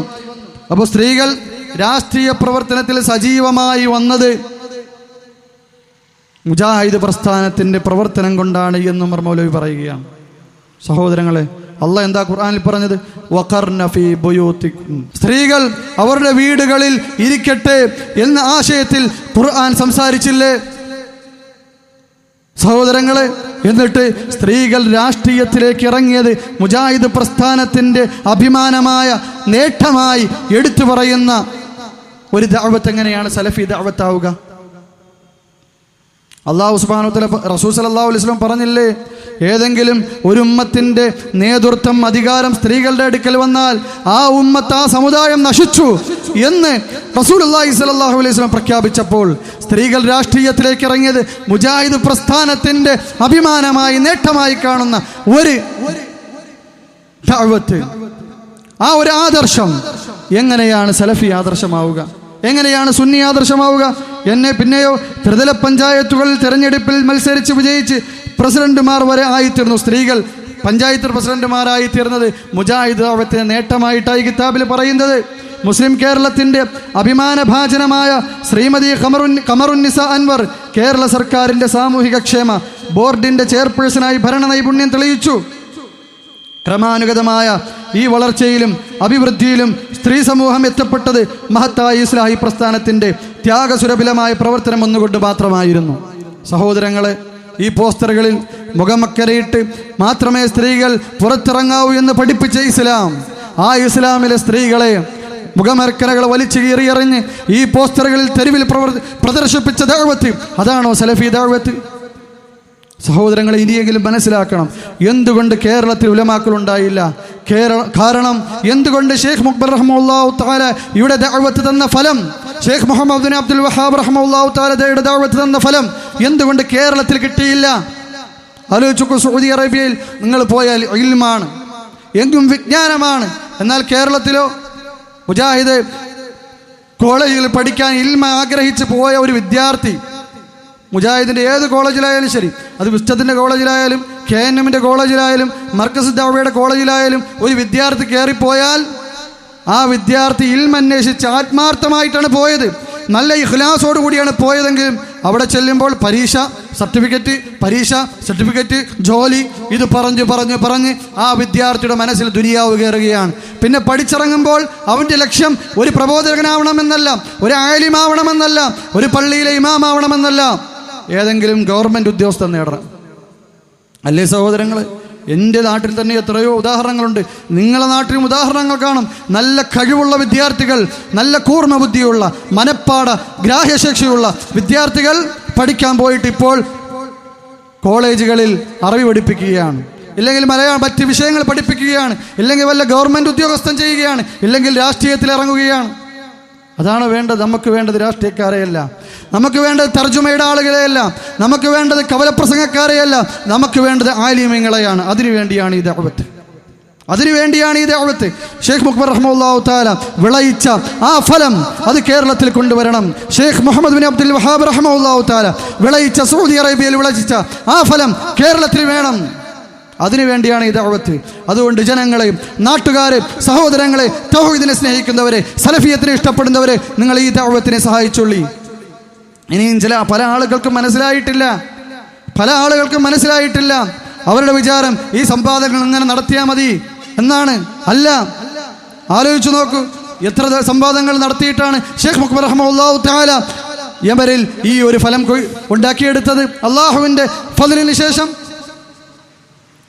ഇൽമ പഠിപ്പിച്ചിട്ടാണ്, വിദ്യാർത്ഥികളെ ഉണ്ടാക്കിയിട്ടാണ്, ആലിമീങ്ങളെ ഉണ്ടാക്കിയിട്ടാണ്, മശായിഖ്മാരെ ഉണ്ടാക്കിയിട്ടാണ്. ഇന്ന് ആയിരക്കണക്കിന് മശായിഖ്മാരെ യമനിൽ പോയി നമുക്ക് കാണാൻ സാധിക്കും. എല്ലാം ഒരൊറ്റ വ്യക്തിയിൽ നിന്ന് വന്നതാണ്, ഷെയ്ഖ് മുഖ്ബർ റഹ്മത്തുള്ളാഹി തആല, അദ്ദേഹത്തിൻ്റെ ശിഷ്യന്മാരും ശിഷ്യന്മാരുടെ ശിഷ്യന്മാരും. ഇന്ന് ഷെയ്ഖ് യഹ്യ ബിൻ അലി അൽ ഹജൂരി ഹഫ്ളഹുല്ലാഹു തആല യമനിൽ പഠിപ്പിക്കുന്നുണ്ട്. ആയിരക്കണക്കിന് വിദ്യാർത്ഥികളാണ് അദ്ദേഹത്തിൻ്റെ അടുക്കൽ പഠിക്കുന്നത്. ചിന്തിക്കാൻ പറ്റുമോ? സർട്ടിഫിക്കറ്റിന് വേണ്ടിയല്ല, പട്ടിണി സഹിച്ച് ഇടാൻ ചെരുപ്പില്ലാതെ, ഒരുപക്ഷെ വീട്ടിൽ ദിവസങ്ങളോളം കത്തിയെറിയാതെ ഇൽമിന് വേണ്ടി മാത്രം യാത്ര ചെയ്ത് ഇന്നും ഷെയ്ഖ് യഹ്യ അൽ ഹജൂരി ഹഫ്ളഹുല്ലാഹു തആലയുടെ അടുക്കലേക്ക് ആയിരക്കണക്കിന് വിദ്യാർത്ഥികൾ പഠിക്കുന്നുണ്ട്. ഒരുപക്ഷെ ഒരു ഗവൺമെൻറ്റിൻ്റെ കീഴിലുള്ള ഒരു സംവിധാനം, ആ സംവിധാനത്തിൻ്റെ കീഴിലുള്ള സ്റ്റൈപ്പൻഡ് നേടി പഠിക്കുന്ന വിദ്യാർത്ഥികൾ ഒരുപക്ഷെ അദ്ദേഹത്തിൻ്റെ അടുക്കൽ പള്ളിയിൽ പഠിക്കുന്നുണ്ട്. ഇന്നും എൻ്റെ ഷെയ്ഖിൻ്റെ അടുക്കൽ ഏകദേശം 1000 വിദ്യാർത്ഥികൾ പഠിച്ചിരുന്നു. ഞാൻ പഠിച്ചിരുന്ന പള്ളിയിൽ എന്നോടൊപ്പം അമേരിക്കയിൽ നിന്ന്, ഫ്രാൻസിൽ നിന്ന്, ബ്രിട്ടനിൽ നിന്ന്, സൊമാലിയയിൽ നിന്ന്, ഇന്ത്യയിൽ നിന്ന്, പാകിസ്ഥാനിൽ നിന്ന്, ബംഗ്ലാദേശിൽ നിന്ന്, ലോകത്തിൻ്റെ വിവിധ ഭാഗങ്ങളിൽ നിന്ന്, മലേഷ്യയിൽ നിന്ന്, ഇന്തോനേഷ്യയിൽ നിന്ന് ഒരുപാട് സുഹൃത്തുക്കൾ എനിക്കുണ്ട്. എല്ലാം ഞാൻ നേടിയത് ആ പള്ളിയിൽ വെച്ചാണ്. ഇന്നും അമേരിക്കയിൽ എനിക്ക് സുഹൃത്തുക്കളുണ്ട്, തമാശയല്ല. ബ്രിട്ടനിൽ എനിക്ക് സുഹൃത്തുക്കളുണ്ട്, ഇന്തോനേഷ്യയിൽ എനിക്ക് സുഹൃത്തുക്കളുണ്ട്, മലേഷ്യയിൽ എനിക്ക് സുഹൃത്തുക്കളുണ്ട്. ആ സുഹൃത്തുക്കളെ ഞാൻ നേടിയത് ആ പള്ളിയിൽ വെച്ചാണ്. ആ പള്ളിയിൽ 1000-ഓളം വിദ്യാർത്ഥികൾ ഒരു ഷെയ്ഖിൻ്റെ കീഴിൽ പഠിക്കുകയാണ്. അതൊന്നും നമുക്ക് കേരളത്തിൽ നിന്ന് സ്വപ്നം കാണാൻ കഴിയുമോ സഹോദരങ്ങളെ? ഈ 100 വർഷമുള്ള ദഅവത്തിൽ നിന്ന് അങ്ങനെ ഒരു കോളേജെങ്കിലും ഉണ്ടാക്കാൻ സാധിച്ചിട്ടുള്ളൂ? ഒരു ഷെയ്ഖിൻ്റെ കീഴിൽ പോട്ടെ, ഇവിടെ ഒരു കോളേജിൽ 10, 20, 30 സാറന്മാർ പഠിക്കുന്ന കോളേജുകളുണ്ടല്ലോ മുജാഹിദുകൾക്ക്. ഇതുപോലെ ഇൽമിന് വേണ്ടി മാറിയിരിക്കുന്ന വിദ്യാർത്ഥികളുണ്ട്. എത്ര വിദ്യാർത്ഥികളുണ്ട് നിങ്ങൾ പരിശോധിച്ചു നോക്കി. സാധിച്ചിട്ടുണ്ട് ഈ ദഅവത്തിൽ ഉണ്ടാക്കിയെടുക്കാൻ കേരളത്തിൽ? ഇല്ല. ഇനിയും ആ മാർഗത്തിൽ ചരിക്കുകയാണ് നമുക്ക് വേണ്ടത്. തൗഹീദിനെ സ്നേഹിക്കുന്നവരെ, ഇൽമിനെ സ്നേഹിക്കുന്നവരെ, സലഫിയത്തിനെ സ്നേഹിക്കുന്നവരെ, ആ മാർഗം വേണോ? അതല്ല ആ ഷെയ്ഖ് മുഖ്ബർ റഹ്മത്തുള്ളാഹി തആലയുടെ, സഹാബാക്കളുടെ, അതിനു മുമ്പ് സഹാബാക്കളുടെ, താബിഈങ്ങളുടെ, അത്ബാ താബിഈങ്ങളുടെ, സലഫുകളുടെ മാർഗം വേണോ? ഒരുപക്ഷെ എല്ലാ ആദർശവും നമുക്ക് മുറുകെ പിടിക്കുവാൻ സാധിച്ചു കൊള്ളണമെന്നില്ല. ചില ആളുകൾ പറയുന്നത് കേൾക്കാറുണ്ട്. ഇപ്പം നിങ്ങൾ പറയുന്നത് സ്ത്രീ മുഖം പറയ്ക്കണം, സ്ത്രീ ആൺപെണ്ണ് കൂടിക്കടരാൻ പാടില്ല, അതുപോലെ തന്നെ ഇൽമ് പഠിക്കണം, ഫോട്ടോ എടുക്കാൻ പാടില്ല, എല്ലാം കൂടെ എന്നെക്കൊണ്ട് താങ്ങൂല, ഇതെല്ലാം ഒറ്റയടിക്ക് ഉപേക്ഷിക്കാൻ എന്ന് പറഞ്ഞിട്ട് ഈ ദഅവത്തിൽ നിന്ന് മാറി നിൽക്കുന്നവരെ പാടില്ല. ഈ ദഅവത്തിനോടുള്ള സ്നേഹം കൊണ്ട് മാത്രം ഒരുപക്ഷെ അള്ളാഹു നിങ്ങളെ നാളെ സ്വർഗത്തിൽ എത്തിച്ചേക്കാം. നിങ്ങൾ ആ തിന്മ ഉപേക്ഷിക്കരുതെന്നല്ല ഞാൻ പറയുന്നത്. പക്ഷേ ആ തിന്മ ഉള്ള സമയത്ത് തന്നെ ഈ ദഅവത്തിനെ നിങ്ങൾ സ്നേഹിച്ചാൽ, ഈ ദഅവത്തിനെ നിങ്ങൾ സഹായിച്ചാൽ, അതിൻ്റെ ആളുകളെ നിങ്ങൾ സപ്പോർട്ട് ചെയ്താൽ, അതുകൊണ്ട് മാത്രം ഒരുപക്ഷെ അള്ളാഹു നിങ്ങൾക്ക് സ്വർഗം തന്നേക്കാം. അതുകൊണ്ടാണ് യൂനുസ് ബിൻ ഉബൈദ് റഹ്മത്തുള്ളാഹി തആല, അദ്ദേഹം തൻ്റെ മകൻ ഒരു വിദ്യാർത്ഥിക്കാരൻ്റെ വീട്ടിൽ നിന്ന് ഇറങ്ങി വന്നപ്പോൾ മകനോട് ചോദിച്ചു, എവിടെ നിന്നാണ് മകനെ നീ ഇറങ്ങി വരുന്നത്? ഫുലാൻ, ഇന്ന വിദ്യാർത്ഥിക്കാരൻ്റെ വീട്ടിൽ നിന്നാണ്. യൂനുസ് ബിൻ ഉബൈദ് റഹ്മത്തുള്ളാഹി തആല പഠിപ്പിച്ചു കൊടുത്തു, മകനെ, എൻ്റെ പൊന്നു മകനെ, നീ ഒരു നപുംസകത്തിൻ്റെ വീട്ടിൽ നിന്ന് ഇറങ്ങി വരുന്നതാണ് എനിക്ക് ഈ വ്യക്തിയുടെ വീട്ടിൽ നിന്ന് ഇറങ്ങി വരുന്നതിനേക്കാൾ ഇഷ്ടം. നീ ഒരു തെമ്മാടിയായി, നീ ഒരു കള്ളനായി, നീ ഒരു വ്യഭിചാരിയായി അള്ളാഹുവിനെ കണ്ടുമുട്ടുന്നതാണ് ഒരു വിദ്യാർത്ഥിക്കാരനായി അള്ളാഹുവിനെ കണ്ടുമുട്ടുന്നതിനേക്കാൾ എനിക്കിഷ്ടം. ഇവിടെ ആ മഹാനവർകൾ മകന് പഠിപ്പിച്ചു കൊടുക്കുകയാണ്, ഒരു വ്യഭിചാരിയായിരുന്നാലും ശരി, അതുപോലെ തന്നെ ഒരു തെമ്മാടിയായിരുന്നാലും ശരി, ഒരു വഞ്ചകനായിരുന്നാലും ശരി, അതിനേക്കാൾ വലുതാണ് ഒരു വിദ്യാർത്ഥിക്കാരനായിരിക്കുക എന്നുള്ളത്. വിദ്യാർത്ഥിക്കാരനാവാൻ ഒരുപാട് വിദ്യാർത്ഥി ജീവിതത്തിൽ വേണ്ട. അഹ്ലു സുന്നത്ത് വൽ ജമാഅത്തിന്റെ ഉസൂലുകളിൽപ്പെട്ട ഒരൊറ്റ ഉസൂലിനെ നിഷേധിച്ചാൽ മതി. അഹ്ലു സുന്നത്ത് വൽ ജമാഅത്തിന്റെ ഉസൂലിൽപ്പെട്ട ഒരൊറ്റ അസ്ലിനെ നിഷേധിച്ചാൽ അവർ വിദ്യാർത്ഥിക്കാരായി. ഉദാഹരണം പറഞ്ഞാൽ, ഇപ്പോൾ ഒരാൾ നല്ല തൗഹീദുള്ള ആളാണ്, സുന്നത്തുള്ള ആളാണ്, നല്ലതുപോലെ താടി വളർത്തിയിട്ടുണ്ട്, നെരിയാണിക്ക് മുകളിൽ വസ്ത്രം ധരിച്ചിട്ടുണ്ട്, നമസ്കാരങ്ങളെല്ലാം കൃത്യമായി അനുഷ്ഠിക്കുന്ന ആളാണ്. തൗഹീദിന് വേണ്ടി കഴുത്തിൽ കത്തിവെച്ചാലും തൗഹീദല്ലാതെ അവൻ്റെ തല ഒരുപക്ഷെ അറുത്തിട്ടാലും ലാ ഇലാഹ ഇല്ലല്ലാഹ് എന്ന് മാത്രം പറയുന്ന ചിലപ്പോൾ തലയും നാവുമായിരിക്കും. എന്നാൽ അവന് പറയുകയാണ്, അലി റളിയല്ലാഹു അൻഹു ഖലീഫയാവുന്നതിന് മുമ്പ്, ഇല്ലെങ്കിൽ ഉസ്മാൻ ഇബ്നു അഫ്ഫാൻ ഖലീഫയാവുന്നതിന് മുമ്പ് അലി ഖലീഫയാവേണ്ടതായിരുന്നു. എന്താണ്? എല്ലാ സുന്നത്തും കറക്റ്റാണ്, അള്ളാഹിൻ്റെ അസ്മാ സിഫാത്തുകളുടെ അവൻ്റെ വിശ്വാസം കറക്റ്റാണ്, അള്ളാഹുവിൻ്റെ നാമഗുണ വിശേഷണങ്ങളിൽ വിശ്വാസം കറക്റ്റാണ്, ഖുർആന് അതിലുള്ള വിശ്വാസം കറക്റ്റാണ്, തൗഹീദ് വിശ്വാസം കറക്റ്റാണ്. എന്നാൽ ഒരൊറ്റ വാദം മാത്രമേ അവനുള്ളൂ, ബാക്കി എല്ലാം കറക്റ്റാണ്, രാവിലെ മുതൽ രാത്രി വരെ പള്ളിയിലാണ്. എന്നാൽ ഒരൊറ്റ വാദമുണ്ട് അവന്. എന്താണ്? അലി റളിയല്ലാഹു അൻഹു ഉസ്മാൻ ഇബ്നു അഫ്ഫാന് മുമ്പ് ഖലീഫയാവേണ്ടതായിരുന്നു എന്ന് പറഞ്ഞാൽ അവൻ്റെ സ്ഥാനം ആ 72 കക്ഷികളുടെ കൂടെയാണ്. എത്ര തൗഹീദ് ഉണ്ടായിട്ടും കാര്യമില്ല. സഹോദരങ്ങളെ മനസ്സിലാക്കണം, അള്ളാഹുവിൻ്റെ ദീൻ റസൂലുള്ളാഹി സ്വല്ലല്ലാഹു അലൈഹി വസല്ലമയെ പഠിപ്പിച്ചു തന്നത് പോലെ എല്ലാ വശത്തു കൂടിയും എടുത്തവർക്ക് മാത്രമേ സുന്നത്തിൻ്റെ പട്ടം ചേരുകയുള്ളൂ. അതാ റസൂൽ സല്ലല്ലാഹു അലൈഹി വസല്ലം പറഞ്ഞത്,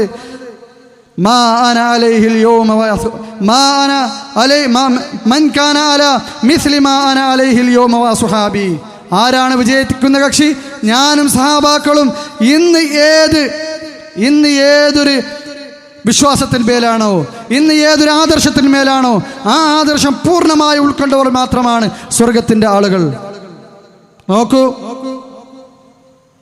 ഇത് ഷറഹുസുൻ്റെ എന്നുള്ള കിതാബാണ്. ഈ കിതാബ് ഇമാം അൽ ബർബഹാരി റഹ്മത്തുള്ളാഹി തആല 1000 വർഷങ്ങൾക്ക് മുമ്പ് എഴുതിയതാണ്. 1000 വർഷങ്ങൾക്ക് മുമ്പ് അദ്ദേഹം രചിച്ച കിതാബാണ്. ഈ കിതാബ് അദ്ദേഹം രചിച്ചത് അഹ്ലു സുന്നത്തി വൽ ജമാഅത്തിന്റെ ഉസൂലുകളെ പരിചയപ്പെടുത്താനാണ്.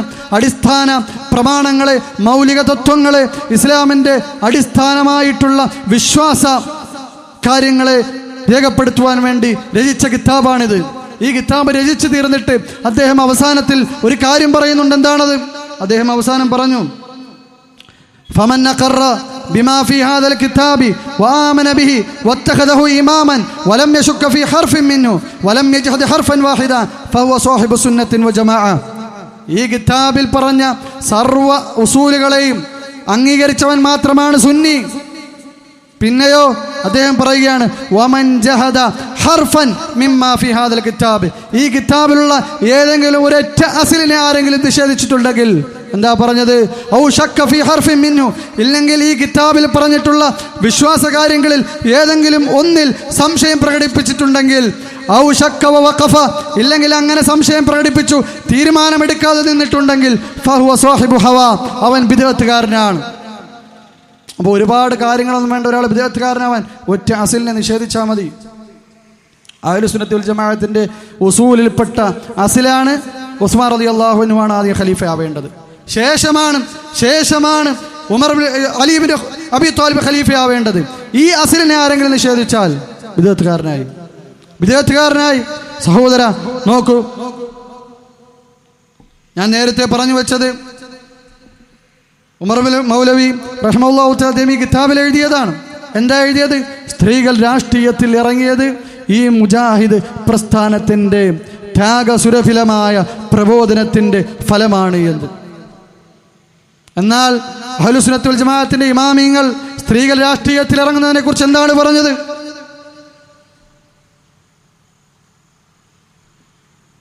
ഇത് അഷ്ശൈഖ് അൽ അല്ലാമ ഇബ്നു ബാസ് റഹ്മത്തുള്ളാഹി തആലയുടെ മജ്മൂഉൽ ഫതാവയാണ്. ഈ കിതാബിൽ ഷെയ്ഖിനോട് ഹൗല തൗദീഫിൻ നിസാഇ ഫി ദവാഇർ അൽ ഹുകൂമിയ്യ, ഗവൺമെന്റ് സ്ഥാനങ്ങളിൽ സ്ത്രീകൾ, ഗവൺമെന്റ് ഡിപ്പാർട്ട്മെന്റുകളിൽ സ്ത്രീകൾ പണിയെടുക്കുന്നതിന്റെ വിധി ചോദിച്ചു. എന്താ മഹാനവറുകളായ സലഫി പണ്ഡിതർ, ഈ കാലഘട്ടം കണ്ട അഹ്ലുസുന്നത്തി വൽ ജമാഅത്തിന്റെ ഇമാമ്, സലഫി പ്രബോധകരുടെ നേതൃത്വം, അദ്ദേഹം എന്താ പറയുന്നത്? അദ്ദേഹം പറയുകയാണ്, ഖാല റഹ്മഹുല്ലാഹു തആല ദാലിക അന്ന മിനൽ മഅലൂമി, അറിയപ്പെട്ട സംഗതിയാണ് എന്നാണ്. അതെന്ത് രഹസ്യമായിരിക്കുന്നതല്ല, മറിച്ച് സുന്നികൾക്ക്, മുസ്ലിമീങ്ങൾക്ക്, സലഫികൾക്ക് അവർക്കിടയിൽ പ്രചാരത്തിലുള്ള അറിയപ്പെട്ട സംഗതിയാണെന്ത്? അന്ന നുസൂല അൽ മർഅതി ലിൽ അമലി ഫീ മീദാനി ദിജാലി യുഅദ്ദി ഇലൽ ഇഖ്തിലാത്ത്, ആൺ പെൺ കൂടിക്കലരൽ, അത് ഇല്ലെങ്കിൽ പുരുഷന്റെ സ്ഥലത്തേക്ക് സ്ത്രീകൾ പണിക്ക് പോകുന്നത്, ജോലിക്ക് പോകുന്നത് ആൺ പെൺ കൂടിക്കലരലിന്, ഇഖ്തിലാത്തിന്, ആണും പെണ്ണും കൂടിക്കലരുന്നതിന് കാരണമായി തീരും എന്നറിയപ്പെട്ട സംഗതിയാണല്ലോ എന്ന് ഇബ്നു ബാസ് റഹ്മത്തുള്ളാഹി തആല ചോദിക്കുകയാണ്. പിന്നെ പറയുകയാണ് വദാലിക അംറുൻ ഖതീറുൻ ജിദ്ദൻ, അത് വളരെ അപകടകരമായ കാര്യമാണ്. ആ അപകടകരമായ കാര്യത്തിനെയാണ് മുജാഹിദ് ദഅവത്തിന്റെ നേട്ടമായി, നാഴികക്കല്ലായി എടുത്തുകൊണ്ട് ഈ ഗ്രന്ഥത്തിൽ പറഞ്ഞിട്ടുള്ളത്, ഈ ബുക്കിൽ പറഞ്ഞിട്ടുള്ളത്. ഷെയ്ഖ് പറയുകയാണ് വസമറാതുഹു മുർറ വതബിഅതുഹു അൽ ഖതീറ, ലഹു തബിഅതുഹു അൽ ഖതീറ വസമറാതുഹു അൽ മുർറ വഅവാഖിബുഹു അൽ വഖീമ, വളരെ പരാജിതമായ പര്യവസാനം ഉണ്ടാകും, കൈപ്പുള്ള ഫലങ്ങൾ ഉണ്ടാകും. അതുപോലെ തന്നെ വളരെ മോശം പര്യവസാനങ്ങൾ, അപകടകരമായ പര്യവസാനങ്ങൾ സ്ത്രീകൾ ആണുങ്ങളുടെ കൂടെ പണിക്ക് പോയാൽ ഉണ്ടാകുമെന്ന് ഷെയ്ഖ് റഹ്മത്തുള്ളാഹി തആല പറയുകയാണ്. എന്നിട്ട് പറയുകയാണ് വഹുവ മുസാദിമുൻ ലിന്നുസൂശി ശർഇയ്യത്തി അല്ലതി തഅമുറുൽ മർഅത ബിൽ ഖറാറി ഫീ ബൈതിഹാ വഖർന ഫീ ബുയൂതികുന്ന എന്നാണ് ആയത്ത് ഖുർആനിൽ. വഖർന ഫീ ബുയൂതികുന്ന, സ്ത്രീകൾ അവരുടെ വീടുകളിൽ അടങ്ങിയിരിക്കട്ടെ എന്ന് അല്ലാഹു പ്രഖ്യാപിച്ച ആയത്തിനെ എടുത്തു കൊടുത്തുകൊണ്ട് ഷെയ്ഖ് പറയുകയാണ് അല്ലാഹു സുബ്ഹാനഹു വ തആല കൽപ്പിച്ചത് സ്ത്രീകളോട് വീട്ടിലിറങ്ങി ഇരിക്കാനാണ്, അല്ലാതെ രാഷ്ട്രീയത്തിൽ ഇറങ്ങാനല്ല. അങ്ങനെ പ്രഖ്യാപിച്ച മതമാണ്.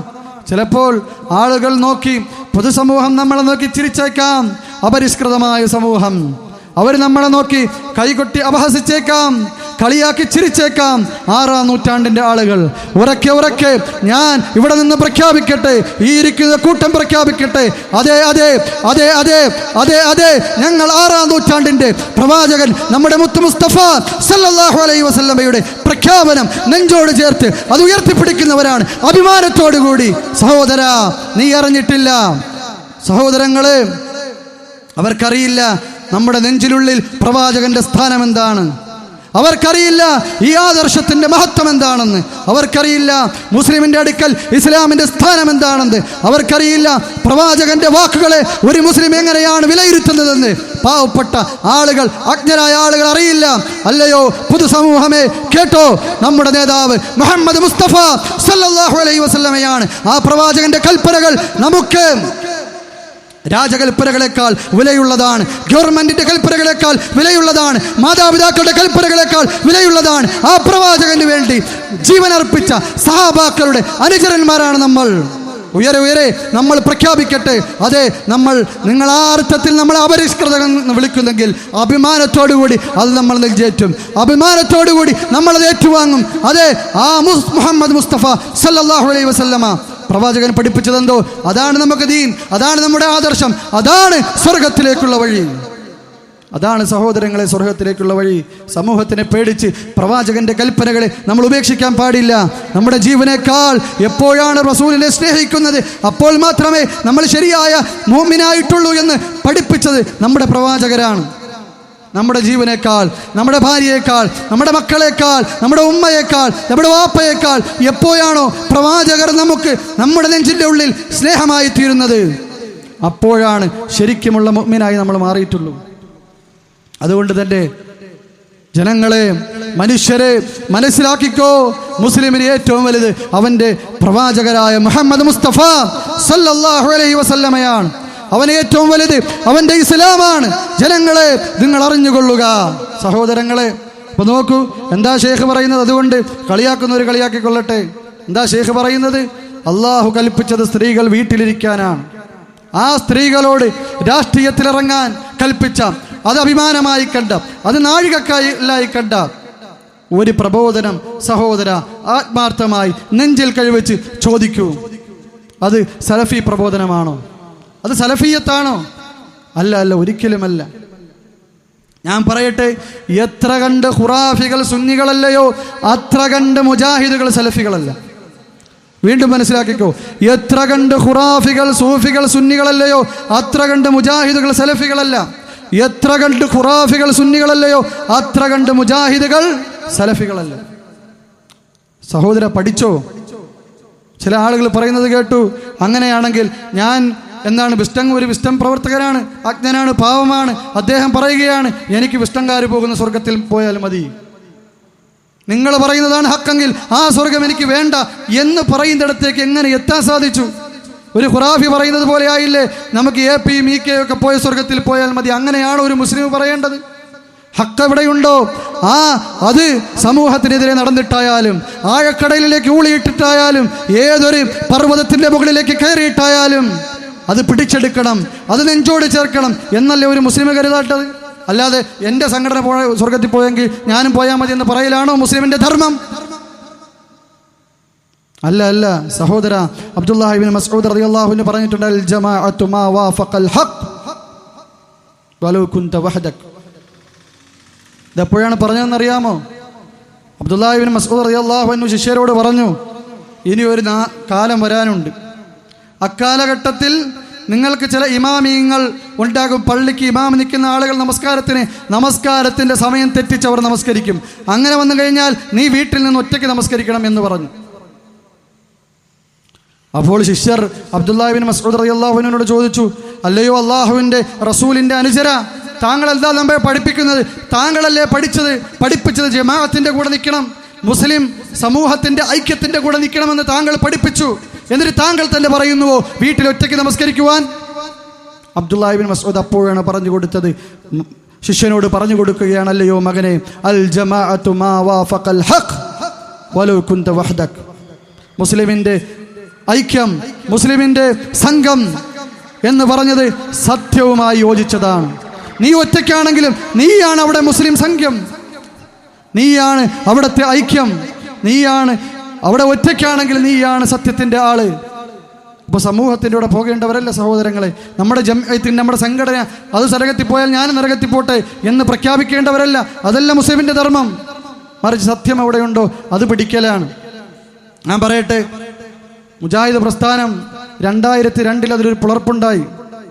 മർക്കസ് ദഅവയും അതുപോലെ തന്നെ KNM ഔദ്യോഗിക KNM എന്ന് 2 വിഭാഗങ്ങളായത് പിരിഞ്ഞു.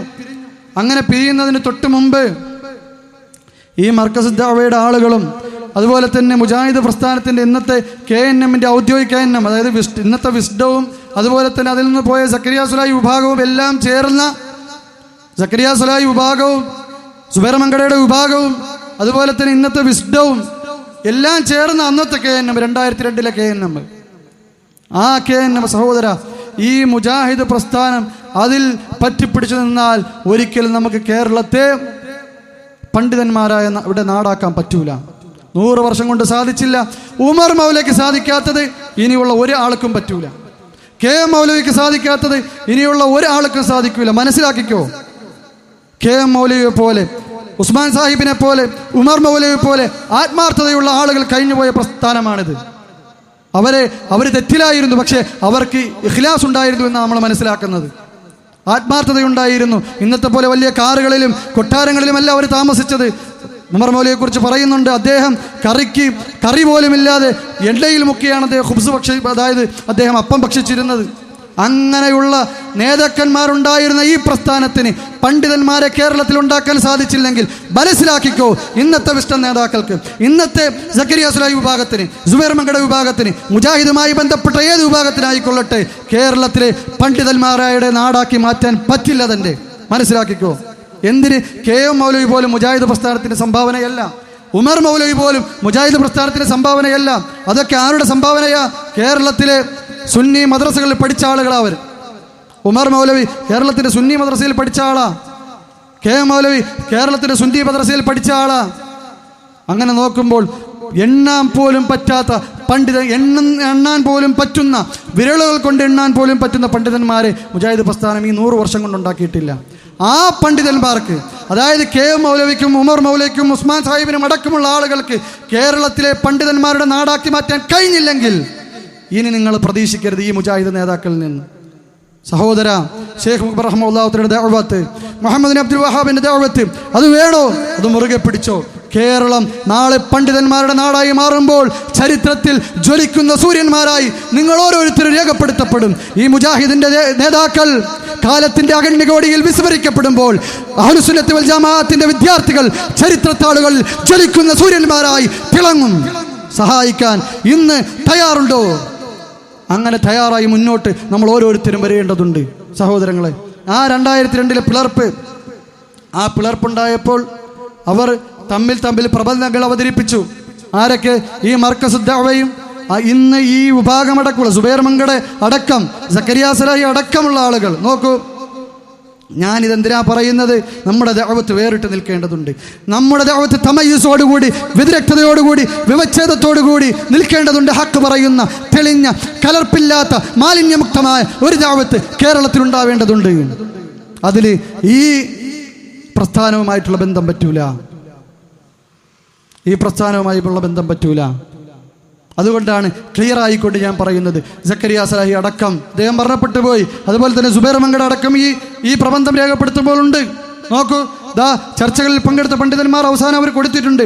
അതിൽ 14ാമത്തെ പേര് M സുബൈർ മങ്കട, അതുപോലെ തന്നെ 16ാമത്തെ പേര് KK സക്കരിയ സുലാഹി, അതുപോലെ തന്നെ ഹനീഫ് കായക്കൊടി, അതുപോലുള്ള KN സുലൈമാൻ മദനി, മുഹമ്മദ് മദനി, അബ്ദുസലാം സുല്ലമി, ഉമർ സുല്ലമി, AP അബ്ദുൽ ഖാദർ മൗലവി, TP അബ്ദുൽ ഖോയ് മദനി, എല്ലാ മുജാഹിദ് നേതാക്കന്മാരും ഉണ്ട്. ഇതിന് എല്ലാ മുജാഹിദ് നേതാക്കന്മാരും ഉണ്ട്.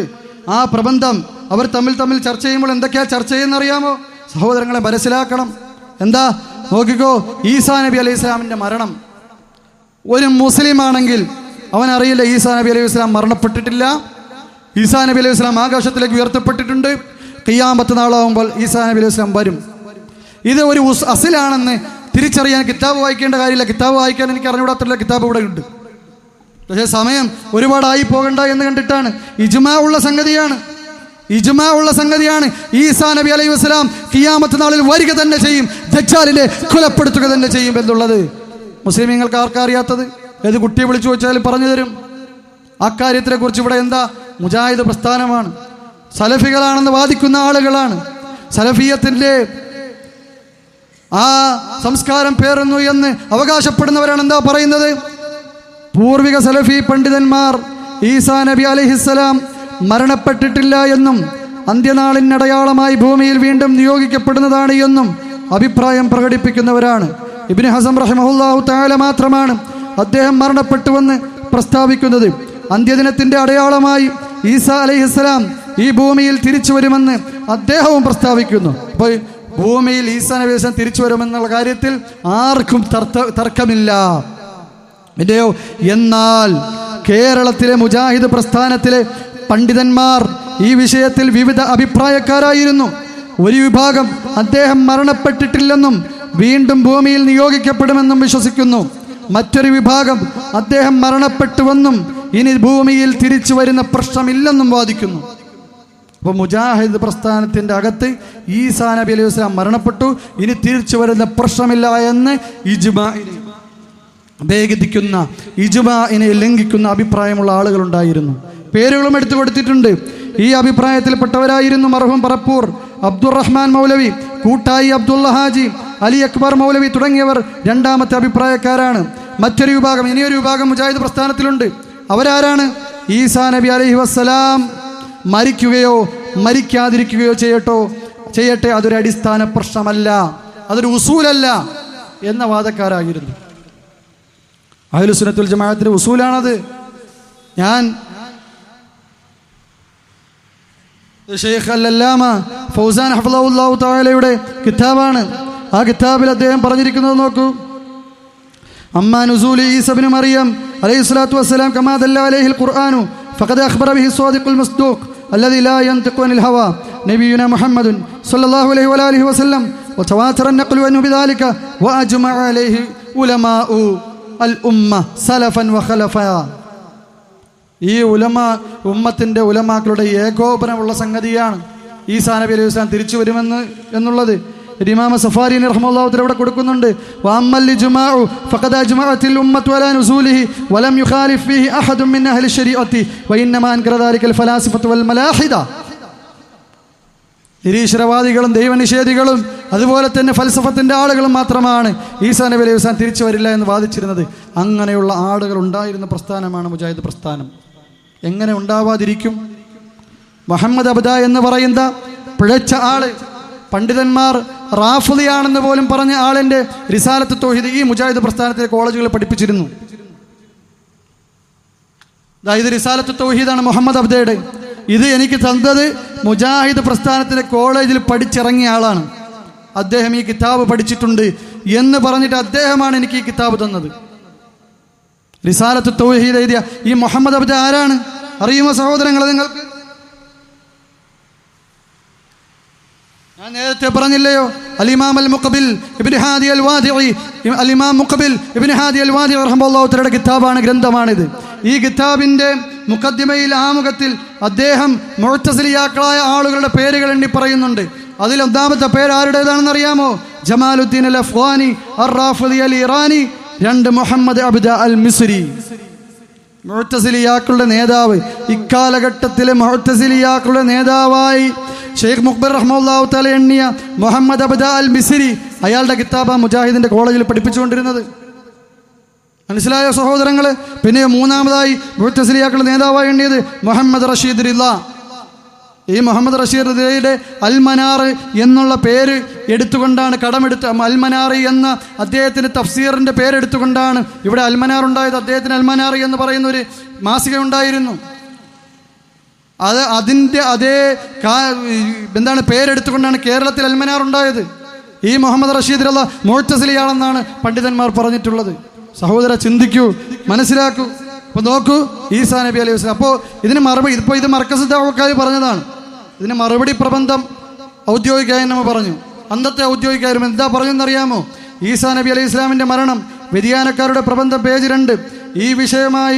ഈ വിഷയകമായി ആരോപിതർ സമർത്ഥിക്കുന്ന ഇപ്രകാരമാണ്. എന്നിട്ട് ആ ആരോപണം എടുത്തു കൊടുത്തു. എന്നിട്ട് പറഞ്ഞു, ഈസാ നബി മരിച്ചു, ഇനി തിരിച്ചു വരില്ല എന്നത് വളരെയധികം ഒറ്റപ്പെട്ട അഭിപ്രായമാണ്. എങ്കിലും ഇതൊരു വ്യതിയാനമായി ആരും ഉന്നയിച്ചിട്ടില്ല.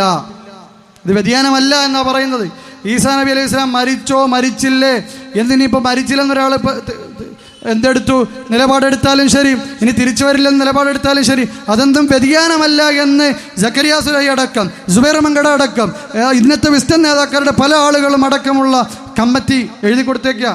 ഈസാ നബി അലൈഹി സ്വലാം മരിച്ചില്ലെങ്കിൽ അത് ബദീരിയാവില്ല. അങ്ങനെയുള്ള ഒരു സംഘടന എങ്ങനെ സലഫി സംഘടനയാവും? നെഞ്ചി കൈവച്ച് ചോദിക്കൂ സഹോദര.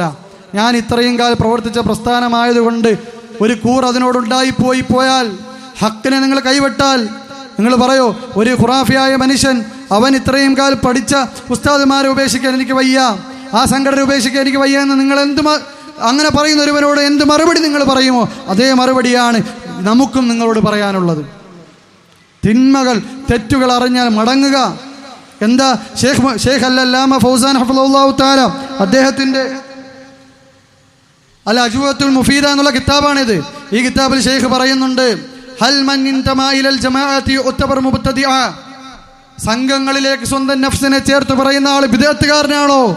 ഉദാഹരണത്തിന്, ഞാൻ വിസ്റ്റംകാരനാണ്, ഞാൻ KNM-കാരനാണ്, ഞാൻ മർക്കസ് ദഅവക്കാരനാണ്, ഞാൻ AP ആണ്, EK ആണ്, ഞാൻ തബ്ലീഗിയാണ്, ഇല്ലെങ്കിൽ ഞാൻ ജമാഅത്തെ ഇസ്ലാമിക്കാരനാണ് എന്നൊക്കെ പറയുന്ന ആൾ ബിദ്അത്തുകാരനാണോ? പഠിച്ചോ, ഇനി അറിഞ്ഞില്ല എന്ന് പറയരുത്. ഞാൻ അജ്ഞനായി പോയി എന്നുള്ളതിൻ്റെ അടുക്കൽ പറയാൻ നമുക്ക് ഉതിരില്ല സഹോദര. എന്താ ഷേഖ് പറഞ്ഞത്? ഹാദാ ഹസ്ബൽ ജമാഅത്ത്, അതാ സംഘങ്ങളെ പോലെ ഇരിക്കും. ഫൽ ജമാഅത്തുല്ലതി ഇൻദഹാ മുഖാലഫാത്തുൽ ലിൽ കിതാബി വസ്സുന്ന യുഅ്തബറുൽ മുൻതബി ഇലൈഹാ അൽ മുൻതമി ഇലൈഹാ മുബ്തദിഅ. കിതാബിനും സുന്നത്തിനും വിരുദ്ധമായി ഏതെങ്കിലും ആശയമുള്ള ഒരു സംഘത്തിലേക്കാണ് അവൻ സ്വന്തം നഫ്സിനെ ചേർത്ത് പറയുന്നതെങ്കിൽ ആ ചേർത്ത് പറയുന്നവൻ ബിദ്അത്തുകാരനാണ്. ഇക്കാലഘട്ടത്തിന്റെ സലഫിയത്തിന്റെ ഇമാമായ അൽ-അല്ലാമത്തുൽ ഫൗസാൻ ഹഫ്ളഹുല്ലാഹു തആലയുടെ ഫത്വയാണത്. ഷെയ്ഖിന്റെ മാത്രമല്ല, ഞാൻ ഒരു ഫത്വ വായിച്ചതേ ഉള്ളൂ. ഇത് തന്നെയാണ് എല്ലാ പണ്ഡിതന്മാരുടെയും ഫത്വ. അങ്ങനെ മുഖാലഫാത്തുകളുള്ള സംഘടനയിലേക്ക് ചേർത്തിക്കൊണ്ട് ഞാൻ മുജാഹിദാണെന്ന് പറയാൻ പാടില്ല. അങ്ങനെ പറഞ്ഞാൽ അവൻ ബിദ്അത്തുകാരനാണ്. താടിയുണ്ടെങ്കിലും ശരി, തൗഹീദ് ഉണ്ടെങ്കിലും ശരി, അവൻ നെരിയാണിക്ക് മുകളിൽ വസ്ത്രം ധരിച്ചവനാണെങ്കിലും ശരി, ബിദ്അത്തുകാരനാണ് അല്ലാഹുവിന്റെ മുന്നിൽ. അങ്ങനെ പറയാൻ പാടില്ല. മുഖാലഫാത്തുകളുള്ള, കിതാബിനും സുന്നത്തിനും എതിരായിട്ടുള്ള സംഗതികളുള്ള സംഘടനയോ സംഘമോ ആണെങ്കിൽ അവരിലേക്ക് സ്വന്തം നഫ്സിനെ ചേർത്താൻ പാടില്ല, സ്വന്തത്തിലെ ചേർത്ത് പറയാൻ പാടില്ല. പറയൽ ബിദ്അത്താണ്. പറഞ്ഞു പോയാൽ ബിദ്അത്തുകാരനായി പോകും. എന്താ ഇപ്പോൾ ഇവിടെ പറയുന്നത്? ഈസാ നബി അലൈഹി വസല്ലം മരിച്ചു, തിരിച്ചു വരൂല എന്ന് പറഞ്ഞാൽ അത് ആദർശ വ്യതിയാനമല്ല. പിന്നെയോ ഇന്ന് നമുക്ക് കാണാം, വിശ്വത്തിൻ്റെ നേതാവായ ഫൈസൽ മൗലവിയും മാലിക് സലഫിയും ഒക്കെ മർക്കസ് ദഅവയുടെ ആളുകളുമായി വളരെ വലിയ ഷണ്ടയിലാണ്, സംവാദത്തിലാണ്. എന്താ പ്രശ്നം? സിഹിർ ഫലിക്കുമോ ഇല്ലയോ? സിഹിർ ഫലിക്കുമോ ഇല്ലയോ? അതെന്താ ഇപ്പോൾ സംവാദം? ഇപ്പോൾ കാരണം സിഹിർ ഫലിക്കൂലെന്ന് പറഞ്ഞവരെല്ലാം സംഘടനയിൽ നിന്ന് പുറത്താക്കി. സംഘടന പുറത്താക്കിയല്ല, അവർ സംഘടനയിൽ നിന്ന് പുറത്താക്കി. അതാണ് ആദർശം മനസ്സിലാക്കിയിട്ട് സംഘടനയിൽ നിന്ന് വെളിയിൽ വന്ന ആളുകളല്ല അവർ. മനസ്സിലായോ? വിസ്റ്റംകാരാവട്ടെ, പിന്നീട് പുറത്തു വന്ന പല ആളുകളും ആദർശം മനസ്സിലാക്കിയിട്ട് പുറത്തു വന്ന എല്ലാ ആളുകളെയും അല്ല പറയുന്നത്. പല ആളുകളും ആദർശം മനസ്സിലാക്കി KNM നമുക്ക് വേണ്ട എന്ന് ഇറങ്ങി വന്ന എല്ലാ ആളുകളല്ല വിസ്റ്റംകാർ, മറിച്ച് KNM-മാർ ചവിട്ടി പുറത്താക്കിയതാണ്. KNM-കാർ ചവിട്ടി പുറത്താക്കിയത് കൊണ്ടാണ് പുറത്തു വന്നത്. ഇല്ലെങ്കിൽ ഇന്നും KNM-ന്റെ അകത്ത് ഈ വിസ്റ്റം ഉണ്ടാകുമായിരുന്നു. ഇല്ലയോ? ചിന്തിക്കൂ സഹോദര. ആദർശത്തിന് വേണ്ടി പുറത്തു വന്ന ആളുകളാണോ അവർ? അല്ല, അല്ല. ആത്മാർത്ഥമായി ചരിത്രം പഠിക്കുന്ന, പ്രബോധന രംഗത്തെ കാര്യങ്ങൾ, മാറ്റങ്ങൾ മനസ്സിലാക്കുന്ന ഒരു വ്യക്തിക്ക്, നിഷ്പക്ഷമായി ചിന്തിക്കുന്ന ഒരുവന് കൃത്യമായി പറയാൻ കഴിയും. ഒരിക്കലും വിസ്റ്റംകാർ ആദർശം ഉയർത്തിപ്പിടിച്ചുകൊണ്ട് ഈ സംഘടന എനിക്ക് വേണ്ട, മൊബൈൽ കവർ വലിച്ചെറിയും പോലെ ഞാനിതാ ഈ സംഘടനയെ വലിച്ചെറിയുന്നു എന്ന് പ്രഖ്യാപിച്ചുകൊണ്ട് ഇറങ്ങി വന്നവരല്ല, മറിച്ച് ചവിട്ടി പുറത്താക്കിയപ്പോൾ പറഞ്ഞു മൊബൈൽ വലിച്ചെറിയും പോലെ ഞാൻ വലിച്ചെറിയുന്നു. അവർ നിങ്ങളെ വലിച്ചെറിഞ്ഞു, അതാണ് സത്യം. അല്ല, നിങ്ങൾ അവരെ വലിച്ചെറിഞ്ഞതല്ല. നിങ്ങളെ ചവിട്ടി പുറത്താക്കിയപ്പോൾ പിന്നെ പറഞ്ഞു എന്ത്? നമ്മളിതാ മൊബൈൽ കവർ വലിച്ചെറിയും പോലെ സംഘടനയെ വലിച്ചെറിയുന്നു. സഹോദരൻ ആലോചിച്ചു, എന്തുകൊണ്ട് ഇപ്പോൾ ഇത് പ്രശ്നമായി? കാരണം ഇപ്പോൾ ഇവരെ പുറത്താക്കി, വിസ്റ്റംകാരെ പുറത്താക്കി. ഈ വിസ്റ്റം നേതാക്കളടക്കമുള്ള ഔദ്യോഗിക KNM ഈ പ്രബന്ധത്തിൽ എഴുതി വെച്ചത് എന്താണെന്ന് അറിയുമോ? ഔദ്യോഗിക KNM എഴുതി വെച്ചത് നോക്കൂ. ഈ കിതാബിൻ്റെ ഈ പ്രബന്ധത്തിൻ്റെ ഒന്നാമത്തെ ഔദ്യോഗിക KNM-ന്റെ പ്രബന്ധത്തിൻ്റെ 3-ാമത്തെ പേജ്, അതിൽ പറയുകയാണ്, വളരെ വളരെ ഒറ്റപ്പെട്ട ഒരു അഭിപ്രായം മാത്രമാണ് സിഹിർ ഫലിക്കില്ല എന്നത്. സിഹിർ ഫലിക്കില്ല എന്നത് ഒറ്റപ്പെട്ട അഭിപ്രായമാണ്. മുജാഹിദ് പണ്ഡിതന്മാരിൽ വലിയൊരു വിഭാഗം ഈ അഭിപ്രായക്കാരാണെന്ന് പറയുന്നത് വസ്തുതാപരമല്ല, തികച്ചും അതിശയോക്തിപരമാണ്. ഈ അഭിപ്രായക്കാർക്കെതിരിൽ ആരും ഇന്നോളം വ്യതിയാനം ആരോപിച്ചിട്ടില്ല. ഇപ്പൊ 2002 വ്യതിയാനമല്ലാത്ത കാര്യം വിസ്റ്റംകാർക്ക് എങ്ങനെ ഇപ്പോൾ വ്യതിയാനമായി? 2002 മർക്കസ് ദഅവക്കാരെ ചവിട്ടി പുറത്താക്കുമ്പോൾ വ്യതിയാനമല്ലാത്ത കാര്യം KNMകാർ നിങ്ങളെ അവരെ സംഘടനയിൽ നിന്ന് ചവിട്ടിപ്പുറത്താക്കിയപ്പോൾ വ്യതിയാനമായി. ഇതാണ് കക്ഷിത്വം. ഇതിൻ്റെ പേരാണ് കക്ഷിത്വം. ആദർശത്തിന് വേണ്ടിയായിരുന്നോ നിങ്ങൾ വെളിയിൽ വന്നത്? ഇന്നും ഈ കൂട്ടരുടെ കൂടെ നിങ്ങൾ കഴിയില്ലായിരുന്നോ? എന്താ പറയുന്നത്? ഇത് മസ്അലയിലുള്ള ഒരു പിഴവ് മാത്രമാണ്. ഒരേ മൻഹജും മാനദണ്ഡങ്ങളും അംഗീകരിക്കുന്നവർക്കിടയിൽ തന്നെ ചിലപ്പോൾ ഇതുപോലുള്ള ഭിന്നതയുണ്ടാകും. ഇതാരൊക്കെയാണ് അംഗീകരിച്ചത്? സക്കരിയ സലയും സുബ്രഹ്മണ്യയുടെ മടക്കമുള്ള അന്ന് KNMൽ നിന്ന് പുറത്തു വന്ന ആളുകൾ അംഗീകരിച്ച പ്രബന്ധമാണ്. സിഹിർ ഫലിക്കില്ല എന്നുള്ളത് മൻഹജിയായ പ്രശ്നമല്ല. ഈ പ്രബന്ധത്തിൽ എഴുതിയിരിക്കുന്ന നോക്കൂ, എന്താണ്? ഇത് മസ്അലയിലുള്ള ഒരു പിഴവ് മാത്രമാണ്. ഒരേ മൻഹജും മാനദണ്ഡങ്ങളും അംഗീകരിക്കുന്നവർക്കിടയിൽ തന്നെ ചിലപ്പോൾ ഇതുപോലുള്ള ഭിന്നതയുണ്ടാകാം. തെളിവുകളുടെ സ്വീകാര്യത നിശ്ചയിക്കുന്നതിലോ ബലാബലം നിർണ്ണയിക്കുന്നതിലോ വ്യാഖ്യാനിക്കുന്നതിലോ ഉണ്ടായേക്കാവുന്ന അഭിപ്രായ വ്യത്യാസമാണ് ഇതിനു കാരണം. മറ്റു കാര്യങ്ങളിലേക്ക് വ്യാപിക്കാത്ത മസ്അലയിൽ ഒതുങ്ങുന്ന പിഴവ് മാത്രമാണ് സിഹിർ ഫലിക്കില്ലെന്ന് പറയുന്നവർക്ക് സംഭവിച്ചിട്ടുള്ളത്. സിഹിർ ഫലിക്കില്ല എന്ന് പറഞ്ഞ ആളുകൾക്ക് സംഭവിച്ചിട്ടുള്ളത് മൻഹജിലെ വ്യതിയാനമല്ല, ആദർശത്തിൻ്റെ വ്യതിയാനമല്ല, അവർ സുന്നത്ത് ജമാഅത്തിന് പുറത്തല്ല എന്നെഴുതി വെച്ച ആളുകളാണ് മുജാഹിദുകൾ. അതുകൊണ്ടാണ് പറയുന്നത്, എന്തുകൊണ്ട് തൗഫീഖ് കിട്ടിയില്ല, എന്തുകൊണ്ട് ആലിമീങ്ങൾ ഉണ്ടായില്ല? സിഹിർ അത് ഫലിക്കും, അതിന് തഅസീറുണ്ട്, സ്വാധീനമുണ്ട്, അതിന് ഹഖീഖത്തുണ്ട് എന്ന് പറയുന്ന കിതാബുകൾ ഇവിടെയുണ്ട്. ഞാൻ അത് കൊണ്ടുവരുന്നില്ല, അത് മുഅ്തസിലിയാക്കളുടെ അഭിപ്രായമാണ് എന്ന് ഇമാമിങ്ങൾ കിതാബിൽ രേഖപ്പെടുത്തിയിട്ടുണ്ട്. ഇപ്പോൾ ഫൈസൽ മൗലവി, മാലിക് സലഫി ഒക്കെ തന്നെ അത് വായിക്കുന്നുണ്ട്. എന്ത്? സിഹിർ ഫലിക്കില്ല എന്നുള്ളത് മുഅ്തസിലിയാക്കളുടെ അഭിപ്രായമാണെന്ന്. ആ മുഅ്തസിലിയാക്കളുടെ അഭിപ്രായത്തിന് 2002 അവരെന്താ പറഞ്ഞത്? അത് മൻഹജിയായ വ്യതിയാനമല്ല, ഇപ്പോൾ കക്ഷിത്വമാണ്. ഇന്നും ഞാൻ പറയട്ടെ, ബിസ്തങ്കാരെ KNMമാർ ചവിട്ടിപ്പുറത്താക്കിയില്ലായിരുന്നെങ്കിൽ ഇന്നും സിഹറിൻ്റെ കാര്യം അവർ മിണ്ടില്ല. കാരണം KNMൻ്റെ ഉള്ളിൽ സിഹർ ഫലിക്കില്ല എന്ന് അഭിപ്രായമുള്ള ആളുകൾ ഇപ്പോഴുമുണ്ട്. അതിൻ്റെ പ്രസിഡന്റ് വരെ ആ അഭിപ്രായക്കാരൻ ആണ്. മിണ്ടാൻ പറ്റൂല. സഹോദരങ്ങളെ ആലോചിച്ച് നോക്കൂ. ഫൈസൽ മൗലവി സ്റ്റേജിൽ നിന്ന് പ്രസംഗിച്ചിട്ടുണ്ട്. അല്ലാഹുവിൻ്റെ റസൂൽ പറഞ്ഞു, ഇയ്യാക്കും വദ്ദുഖൂല അലൻ നിസാ, സ്ത്രീകളുടെ അടുക്കൽ പ്രവേശിക്കുന്നത് നിങ്ങൾ സൂക്ഷിക്കണം. സഹാബാക്കൾ ചോദിച്ചു, യാ റസൂലല്ലാഹ് അഫറഅയ്തുമുൽ ഹംവ, അല്ലയോ അല്ലാഹുവിൻ്റെ റസൂലേ, സഹോദരൻ്റെ ഭർത്താവിൻ്റെ സഹോദരനാണെങ്കിലോ ഇല്ലെങ്കിൽ സഹോദരൻ്റെ ഭാര്യയാണെങ്കിലോ ആ സ്ത്രീയുടെ അടുക്കലേക്ക് എനിക്ക് പ്രവേശിക്കാമോ? സഹോദരൻ്റെ ഭാര്യയുടെ അടുക്കലേക്ക് എനിക്ക് പ്രവേശിക്കാമോ? അഫറഅയ്തുമുൽ ഹംവ. റസൂലുള്ളാഹി സ്വല്ലല്ലാഹു അലൈഹി വസല്ലം പറഞ്ഞു, അൽഹമുൽ മൗത്ത്, അൽഹമുൽ മൗത്ത്. സഹോദരന്റെ ഭാര്യയുടെ അടുക്കലേക്ക് പ്രവേശിക്കുന്നതിനേക്കാൾ നല്ലത് മരണമാണ്. സഹോദരന്റെ ഭാര്യയുടെ അടുക്കലേക്ക് പ്രവേശിക്കുന്നതിനേക്കാൾ നല്ലത് മരണമാണ് എന്ന് റസൂലുള്ളാഹി സ്വല്ലല്ലാഹു അലൈഹി വസല്ലം സഹാബാക്കൾക്ക് പഠിപ്പിച്ചു കൊടുക്കുകയാണ്. അപ്പോൾ ഈ പ്രശ്നം ഉയർന്നപ്പോൾ, അതായത് ഈ പ്രോഫ്കോൺ അതുപോലുള്ള മുജാഹിദ് സംഘടനകൾ വയ്ക്കുന്ന പല പരിപാടികളിലും സ്ത്രീ പുരുഷ കൂടിക്കലറിലുണ്ടാവും. ചിലപ്പോൾ നേതാക്കന്മാരായ പുരുഷന്മാരെ സ്ത്രീകൾ ഒരുമിച്ച് സ്റ്റേജ് പങ്കിടും, ഇല്ലെങ്കിൽ വിദ്യാർത്ഥികളും വിദ്യാർത്ഥിനികളും ഒരേ ഹാളിലിരിക്കും, അങ്ങോട്ടും ഇങ്ങോട്ടും സംസാരിക്കും. മുഖം മറയ്ക്കാത്ത, ശരീരം പകുതിയും തുറന്നിട്ടോ ചിലപ്പോൾ പക്ഷേ വിദ്യാർത്ഥിനികളായിരിക്കും. അപ്പോൾ അങ്ങോട്ടും ഇങ്ങോട്ടും കാണാനും മറ്റു അവസരങ്ങളും മറ്റും പലതും ഉണ്ടാകും.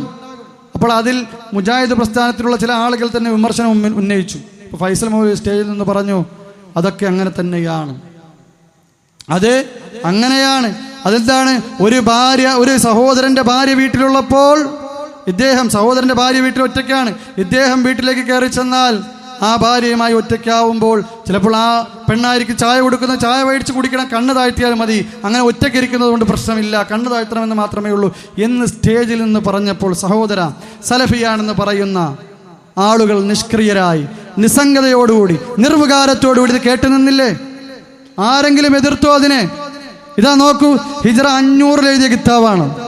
ഹിജ്റ 500 എഴുതിയ കിതാബാണ് അൽ ഹാഫിൽ അബൂബക്കർ മുഹമ്മദ് ഇബ്നു അബ്ദുല്ലാ ഇബ്നു ഹബീബിൽ ആമിരി റഹിമഹുല്ലാഹു തആല അൽ മുതവഫ സനത 530. ഹിജ്റ 530 മരണപ്പെട്ട പണ്ഡിതർ.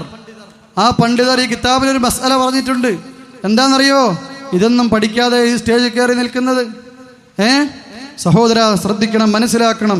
ദാ നോക്കൂ, ഈ കിതാബിന്റെ 77-ാമത്തെ പേജിൽ പറയുകയാണ്, വറുബ്ബമാ തസാമഹ ബഅദുൽ ജുഹാൽ, ജാഹിലീങ്ങളായ ആളുകൾ, അജ്ഞരായ വിഡ്ഢികളായ അറിവില്ലാത്ത മിരൽ അവാമുകളിൽപ്പെട്ട ജാഹിലീങ്ങളായ ആളുകൾ അവർ ഒരുപക്ഷെ അഡ്ജസ്റ്റ് ചെയ്തു, അവർ വിട്ടുവീഴ്ച ചെയ്തു, അലംഭാവം കാണിച്ചു. ഏത് വിഷയത്തിൽ? ഫീ നദറിൽ അഖി ഇലാ സൗജത്തി അഖീഹി വൽ മർഅതു തൻദുറു ഇലാ സൗജി ഉഖ്തിഹാ ലാ സിയമാ ഇൻ ഇജ്തമഉ ഫീ മൻസിലിൻ വാഹിദിൻ വറുബ്ബമാ ഖലാ കുല്ലു വാഹിദിൻ മിനൽ അഖവൈനി ബിസൗജത്തിൽ ആഖരി ഫീ ഗൈബതിഹി വകുല്ലു ദാലിക മുഹറമുൻ മംനൂഉൻ ശർആ. ജാഹിലീങ്ങളായ ചില ആളുകൾ സഹോദരന്റെ ഭാര്യയിലേക്ക് നോക്കുന്നതിൽ അലംഭാവം കാണിച്ചു. അതുപോലെ തന്നെ ഒരു പെണ്ണ് സഹോദരിയുടെ ഭർത്താവിലേക്ക് നോക്കുന്ന അലംഭാവം കാണിച്ചു. എന്നിട്ട് ചിലപ്പോൾ അവർ ഒറ്റയ്ക്കാവുകയും ചെയ്തു. അതായത് ഈ നോക്കുന്നതിനേക്കാൾ വലിയ പടിയാണ് ഒറ്റയ്ക്കാവുന്നതെന്നാണ് ശേഷം കൊണ്ടുപോകുന്നതിൻ്റെ അറബി ഭാഷ ശൈലിയിൽ മനസ്സിലാക്കേണ്ടത്. ഒറ്റയ്ക്കാകുകയും ചെയ്തു. ഇതൊക്കെ എന്താണ്? ശർഈയായി ഹറാമായ കാര്യങ്ങളാണ്. എന്നിട്ട് ഷെയ്ഖിന്റെ അവസാനം ഇമാം ഇതിന്റെ അവസാനം ഒരു കാര്യം പറയുന്നുണ്ട്. എന്നിട്ട് ഇവിടെ പറയുന്നുണ്ട്, ഇതിന് തെളിവ് പിടിച്ചത് എന്താണ്? വഖദ് റവാ ഉഖബത്ത് ബിൻ ആമിർ അന്ന നബി സല്ലല്ലാഹു അലൈഹി വസല്ലം ഖാൽ ഇയ്യാകും വദ്ഖൂല അൻ-നിസാ, സ്ത്രീകളുടെ അടുക്കൽ പ്രവേശിക്കുന്നത് നിങ്ങൾ സൂക്ഷിക്കണം. ഫഖാല റജുലുൻ മിനൽ അൻസാർ, അൻസാരികളിൽപ്പെട്ട ഒരു വ്യക്തി പറഞ്ഞു, അറഅയ്തൽ ഹംവ, റസൂലേ തൻ്റെ ഭർത്താവിൻ്റെ സഹോദരനാണ് ആ സ്ത്രീയുടെ അടുക്കലേക്ക് പ്രവേശിക്കുന്നതെങ്കിലോ? ഖാലൽ ഹംവുൽ മൗത്ത്, ആ ഭർത്താവിന്റെ സഹോദരൻ മരണത്തിന് തുല്യമാണ്.